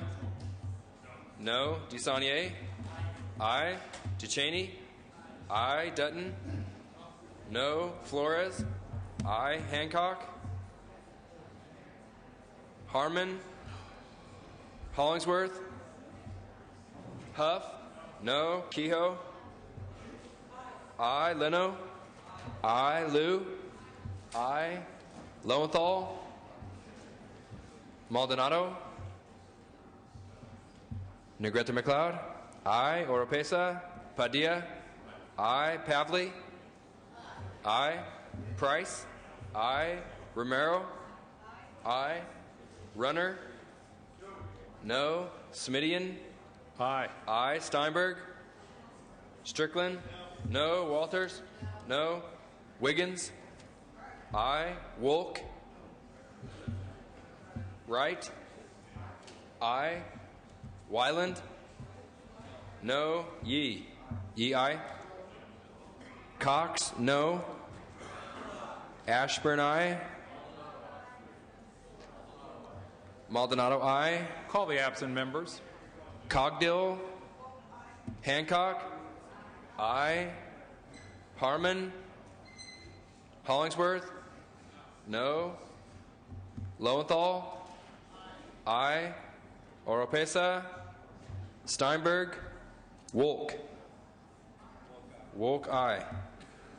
Ayes 24, noes 12. The bill is passed. File item 266, Senator Alquist. Secretary will read. Assembly Bill 287 by Assemblymember Bell, an act relating to developmental services. Thank you, Mr. President and members. I'm going to begin and end my comments by saying AB 287 has been amended to eliminate any general fund impact. Very important in these times. Adults with developmental disabilities are among the most unemployed and underemployed members of our society. They are an important and largely untapped employment resource. AB 287 will establish a standing Employment First Committee within the federally funded State Council on Developmental Disabilities to develop and recommend policies and strategies for increasing employment opportunities for people with developmental disabilities. As I mentioned earlier, it has been amended, the bill's been amended to eliminate any general fund impact. It is a modest but a significant first step in assisting people with these disabilities to become productive, tax-paying members of the community and to become less reliant on costly public programs and services. I respectfully ask for your aye vote. Debate or discussion? Seeing and hearing none, Secretary, call the roll. Onstead? No. Alquist? Aye. Ashburn? No. Benoit? Calderon? Aye. Cedillo? Aye. Cogdill? Corbett? Aye. Correa? Aye. Cox? No. Denham? No. DeSaulnier? Aye. Duchesne? Aye. Dutton? No. Flores? Aye. Hancock? Aye. Harmon? Hollingsworth? Huff? No. Kehoe? Aye. Leno? Aye. Liu? Aye. Lowenthal? Aye. Maldonado? Aye. Negrete McLeod? Aye. Oropesa? Padilla? Aye. Pavley? Aye. Price? Aye. Romero? Aye. Runner? No. Smidian? Aye. Steinberg? Strickland?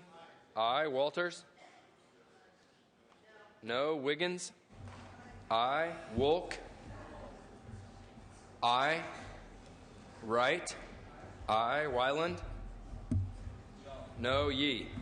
Yee, aye. Hollingsworth, no. Mr. President, ayes 25, noes 10. Ayes 25, noes 10. The bill is passed. File item 267, Senator Yee. Secretary will read.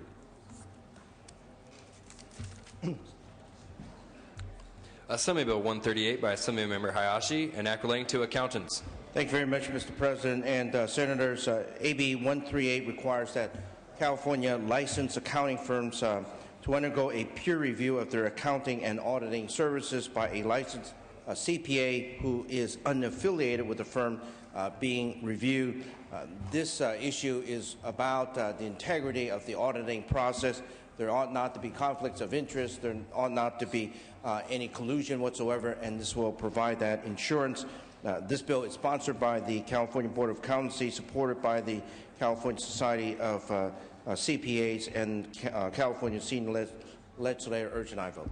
Debate or discussion? Seeing and hearing none, Secretary, call the roll. Onstead? Aye. Alquist? Aye. Ashburn? Benoit? Calderon? Aye. Cedillo? Aye. Cogdill? Corbett? Aye. Correa? Aye. Cox? No. Denham? No. DeSaulnier? Aye. Duchesne? Aye. Dutton? No. Flores? Aye. Hancock? Harmon? Hollingsworth? No. Huff? No. Kehoe? Aye. Leno? Aye. Liu? Aye. Lowenthal? Aye. Maldonado? Aye. Negrete McLeod? Aye. Oropesa? Padilla? Aye. Pavley? Aye. Price? Aye. Romero? Aye. Runner? No. Smidian? Aye. Aye. Steinberg? Strickland? No. Walters? No. Wiggins? Aye. Wolk? Wright? Wyland? Aye. Yee? Yee, aye. Ashburn, aye. Strickland, no to aye. Wright, aye. Denham, no to aye. Mr. President, ayes 27, no 6. Ayes 27, noes 6. The bill is passed. File item 2, Senator Calderon. For what purpose do you rise, sir? Motion resolutions. I request that we return AB 1566 to the Assembly. We passed this bill in June, then reviewed it for I'm sorry, I can't read the amendments. and now we do not need them. Do we have a file item on that measure, sir? I don't, but I sure... Held at the desk. The request is that it be returned to the Assembly? Yes. Without objection. Thank you very much. Senator Duchesne, if you can wait one moment, I just want to clear. We have file item 268. Do we have a floor manager on that item? All right. If not, then we have completed our first pass through the Assembly third reading items. For what purpose do you rise, Senator Duchesne? Under motions and resolutions. Under motions and resolutions, Senator. Request to remove AB 188 and AB 189 from the inactive file. File numbers? A14 and A15. The request is to remove file numbers A14 and A15 from the inactive files. Thank you. Duly noted. So ordered. Senator DeSaulnier.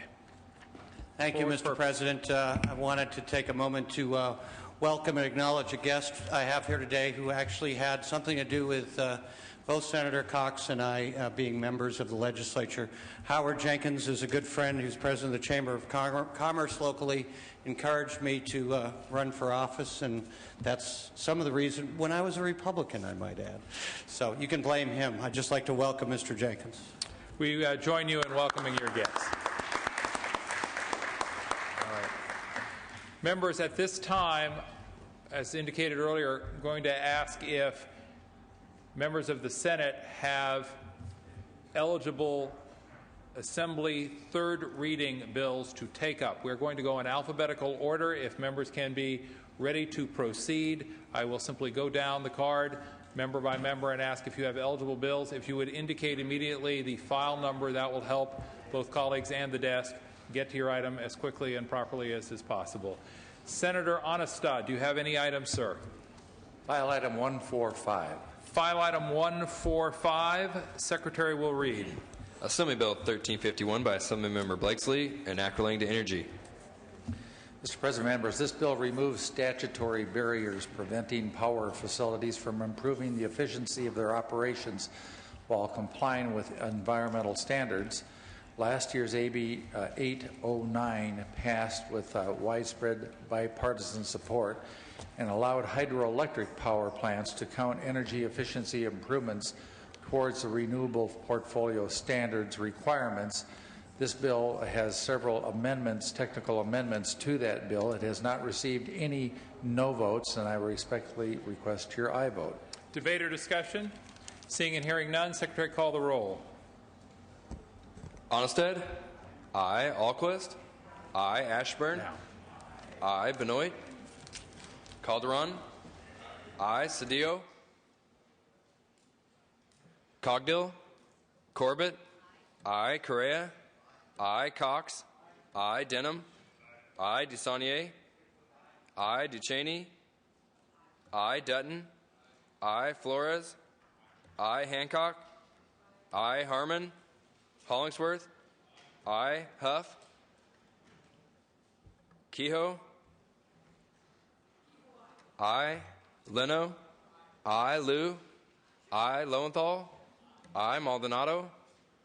Aye. Negrete McLeod? Oropesa? Padilla? Aye. Pavley? Aye. Price? Aye. Romero? Aye. Runner? Aye. Smidian? Aye. Steinberg? Strickland? Walters? Aye. Wiggins? Aye. Wolk? Wright? Aye. Wyland? Aye. Yee? Yee, aye. Cedillo, aye. Mr. President? Strickland, aye. Huff, aye. Wolk, aye. Ayes 34, no 0. The bill is passed. Senator Onestad, do you have any other eligible items to take up at this time? If not, we'll turn to Senator Alquist. Senator Alquist, do you have eligible items to be taken up at this time? Thank you, Senator Alquist. No items at this time. Senator Ashburn, I believe you have a measure to take up at this time. I do, Mr. President. File item, Thank please. you. File item. of all the questions that I was prepared to answer, it would be file 264. File item, Senator, I believe we've taken that item up. Excuse me, my dyslexia, which is covered on Senator Cox's list, 246. File item 246. With all the books at your desk, sir, I felt sure you have all the answers. Thank you. File item 246, Senator Ashburn, Secretary will read. Assembly Bill 1398 by Assemblymember Blumenfield, and act relating to instructional materials. Thank you, Mr. President and Senators. We all are concerned about the education of our kids. Many of you have observed a pile of textbooks on my desk here. There are 5 textbooks, fairly typical, that would be used by the students in the schools of California. This stack of 5 textbooks weighs approximately 40 pounds, and it costs $375 to the school districts to purchase these textbooks for the students. Now, the problem is that the school districts can obtain instructional materials for the students in a digital format and in an electric format, but they can't purchase for those students who might not be able to afford it the hardware, the reader, to use a digital format for these same books. Now, these books present a significant problem. First, they are extraordinarily heavy. They are printed on very high quality paper with colored inks, and they are obsolete virtually as quickly as they come off the press. Now, for our students who might have a reader like this, it weighs about 4 pounds and costs $200. So we have 5 books, 40 pounds, $375, 1 reader, $200, 4 pounds, and we'll hold the equivalent, this particular one, of 165 books. And yet our school districts may not move to this technology unless we pass the bill that I'm presenting now. Now, I have kids and grandkids, and so do you. And you know which format our kids prefer right now. And so isn't it about time that we moved education forward, that we provided to all the students? And I don't want to just indicate that there is one manufacturer for this particular type of device. There is a list here of 11 providers for a device like this. And as we allow our districts to meet the needs of our students in a new information technology, there obviously will be more who will enter that marketplace. So let's move education forward. Let's make it relevant for the kids. I ask for your aye vote. Senator Huff. Thank you, Mr. President and members. Well, I hate to say something opposed to my esteemed colleague. However, I took that note out of Senator Cox's playbook. Having said that, I rise in opposition to this bill, not because I disagree with the policy. I actually have been a consistent vote to move into the electronic data realm. I do believe that the books are being outdated quickly.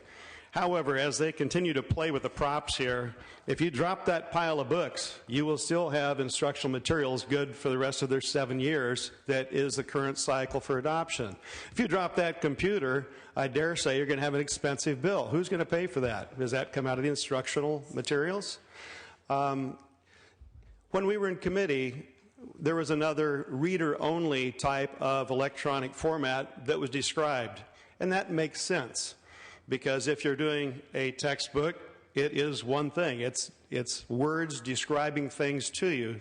So a digital reader for that makes sense. Something to play multimedia could make sense.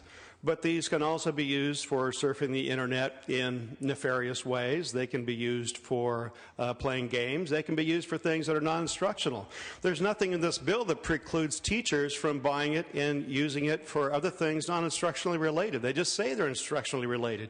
And I say that because we pass many things here that have unintended consequences. I remember a few years back, there was one department of the state that had a twin-engine airplane that was bought to fight fires, and it was indeed used to shuttle fire people around. So in a time right now where we have one of the largest fires burning in my district, I would want to make sure that money set for fires was actually being used to fight fires. And I think those of us that want to see education excel want to make sure that money goes into education is actually being used in the most prudent way. All that by way of saying it's estimated we're $1.5 billion short in instruction materials already. So without limitation, and if we adopt this bill today, we could find school districts being besieged by salespeople that want a piece of that technology pie. And we wouldn't get a dime of instructional material, but we'd be getting the technology with which to get to read that. And so all I proposed in committee was a sunset of 7 years. So we bring it back. We take a look at it. We see if this is indeed working the way we anticipate it. This is the whole paradigm shift in the way that we're procuring instructional materials. Now, we already allow software, databases, compact discs to be purchased with these funds. This shifts it now to getting the equipment to do that. There are other funds dedicated for this purpose. I think it's just a little bit too fast. We should have some limitations on it. We should have a sunset date. We have neither. I urge your no vote. Further debate or discussion? Seeing and hearing none, Senator Ashburn, you may close. I found a use for these books. Senator Ashburn, you will recall that it was Sir Isaac Newton who said, "If I have seen farther than other men, it is only because I have stood on the shoulders of giants." Please feel free to stand. My esteemed colleague, Senator Huff, makes the argument we're moving too fast, and that if we move at all, we better put a 7-year stop. Folks, we're talking about technology, digital learning, moving our students to a whole new application of the instructional materials. This isn't about content. This is about fairness and equity, especially for the poorest of our students, so that they'll have a reader. Now, the stack of books I already told you is $375. This is $200. Talk about taking the dollars further to purchase instructional items. Obviously, $375 versus $200. Even though I haven't read the calculus book, I understand that one. You get an A. So, putting a 7-year sunset does not accomplish a thing. What we ought to do is say to those who turn out these obsolete textbooks, the buggy whip era is over. It's time that California proudly claim its place as the technology leader and to provide technology to our kids as quickly as we can. Further debate or discussion? Seeing and hearing none. Senator Huff, you have a question after the close? Yes, I do have a question. And Senator Cox, you have a question after the close. I have a question of the author. Do you have an invoice or any indication of what the cost of that electronic computer is? I am not in possession of an invoice, but having reviewed the list of 11 providers, which I would be happy to provide this list to you: Dell, HP, Apple, Sony, Pasco Scientific, Acer, Lenovo, AT&T, Gateway. The approximate value is in the range of $200. Well, I would submit to you I did a search on that a little bit earlier when I saw your prop, and I could find no Dell computer, that one particularly, starting under $400. Now, there may be some, but you're using some facts that may not be the case. And also, do I understand you correctly to be implying that when I say that I want to move in a measured way with a sunset, that I'm somehow asking not to be adopting this technology? Well, I would certainly, Mr. President, with your permission, please. I would never ascribe to you any motivation. I'm simply attempting to clarify by virtue of my answers in response to Well, thank you. I was a little unclear there. I appreciate it. Thank you. Senator Cox with a question. Mr. President, may I ask Senator Ashburn, if I may, does the senator have any idea about the cost? I heard you talk about the cost of the machinery, and you talked about the cost of the books, but have you talked? Do you have any idea about what the cost of the product would be when it's downloaded onto the books? Do you have any concept about that? Well, a lot of the content of the books is available now in digital format, available on discs, copies that are literally cents a piece. So there's no change to the content cost. I appreciate, Mr. President, Senator Ashburn's enthusiasm for the electronic books. I share that, by the way, but I did want to ask Mr. Cox, again, if we can ask you to limit yourself to questions. One question, and that question is, Senator, do you have Senator, have you bothered to buy a Kindle, sir?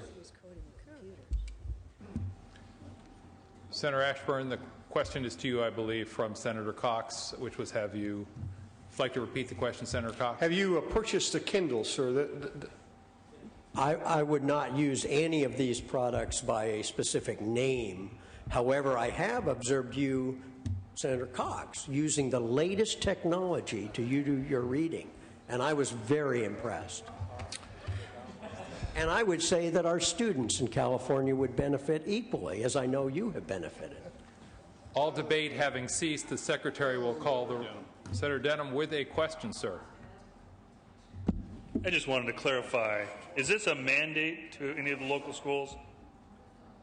This actually provides to the local districts greater flexibility to use the materials purchasing fund for these readers, which will provide the latest technology to the students. So just to be clear, this will allow the locals to make the decision with their resources on whether they need to buy textbooks because they're out of date, or whether they have extra resources to decide to use this technology device for the technology they've already purchased. Yes. Thank you. Senator Alquist with a question. Yes. I am just wondering whether, as someone who has actually taken and used the books that you've presented, the calculus and the physics books, I'm wondering if the floor manager, Senator Ashburn, has considered the fact that the cost of the equipment that he has held up is actually proportionally much lower, because he will be using that same piece of hardware for all the books. It's not going to be a piece of hardware for every 5 books, so the cost of it is much lower over a period of time. Senator Alquist made an additional point very, very well, and that is, of course, that each of these books is a single subject book. As I've indicated, these readers, these particular readers, will hold the contents of 165 books. All debate having ceased, Secretary will call Senator Correa. Mr. Correa with a question. Mr. President, question to the floor manager. Proceed.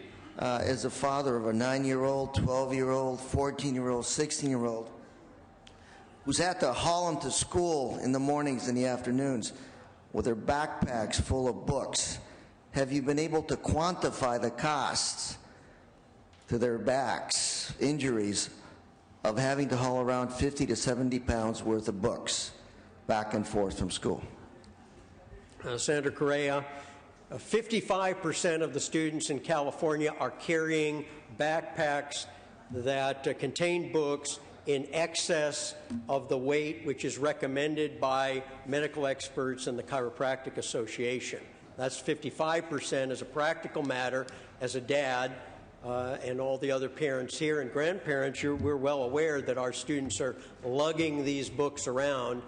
Many of our schools have done away with school lockers because of security concerns on the campuses, and so the kids are carrying these around. They're putting their bodies at risk to carry around materials that will be very, very outdated. All debate having ceased, Secretary will call the roll. Onnested? No. Alquist? Aye. Ashburn? Aye. Benoit? Aye. Calderon? Aye. Cedillo? I. Cogdill. Corbett. I. Correa. I. Cox. I. Denham. I. DeSaulnier. I. Ducheney. I. Dutton. No. Flores. I. Hancock. I. Harmon. Hollingsworth. I. Huff. No. Kehoe. I. Leno. I. Liu. I. Lowenthal. I. Maldonado. I. Negrete McLeod. I. Oropesa. Padilla. I. Pavley. I. Price. I. Romero. I. Runner. I. Semidian. Aye. I. Steinberg. Strickland. I. Walters. Wiggins. I. Wolk. I. Wright. I. Wyland. I. Yee. Yee, aye. Mr. President, ayes 32, noes 3. Ayes 32, noes 3. The bill is passed. Members, if I could have your attention for an announcement about the schedule, please. We will be in recess until 2:30. There is a Republican caucus at room 305. No, forgive me.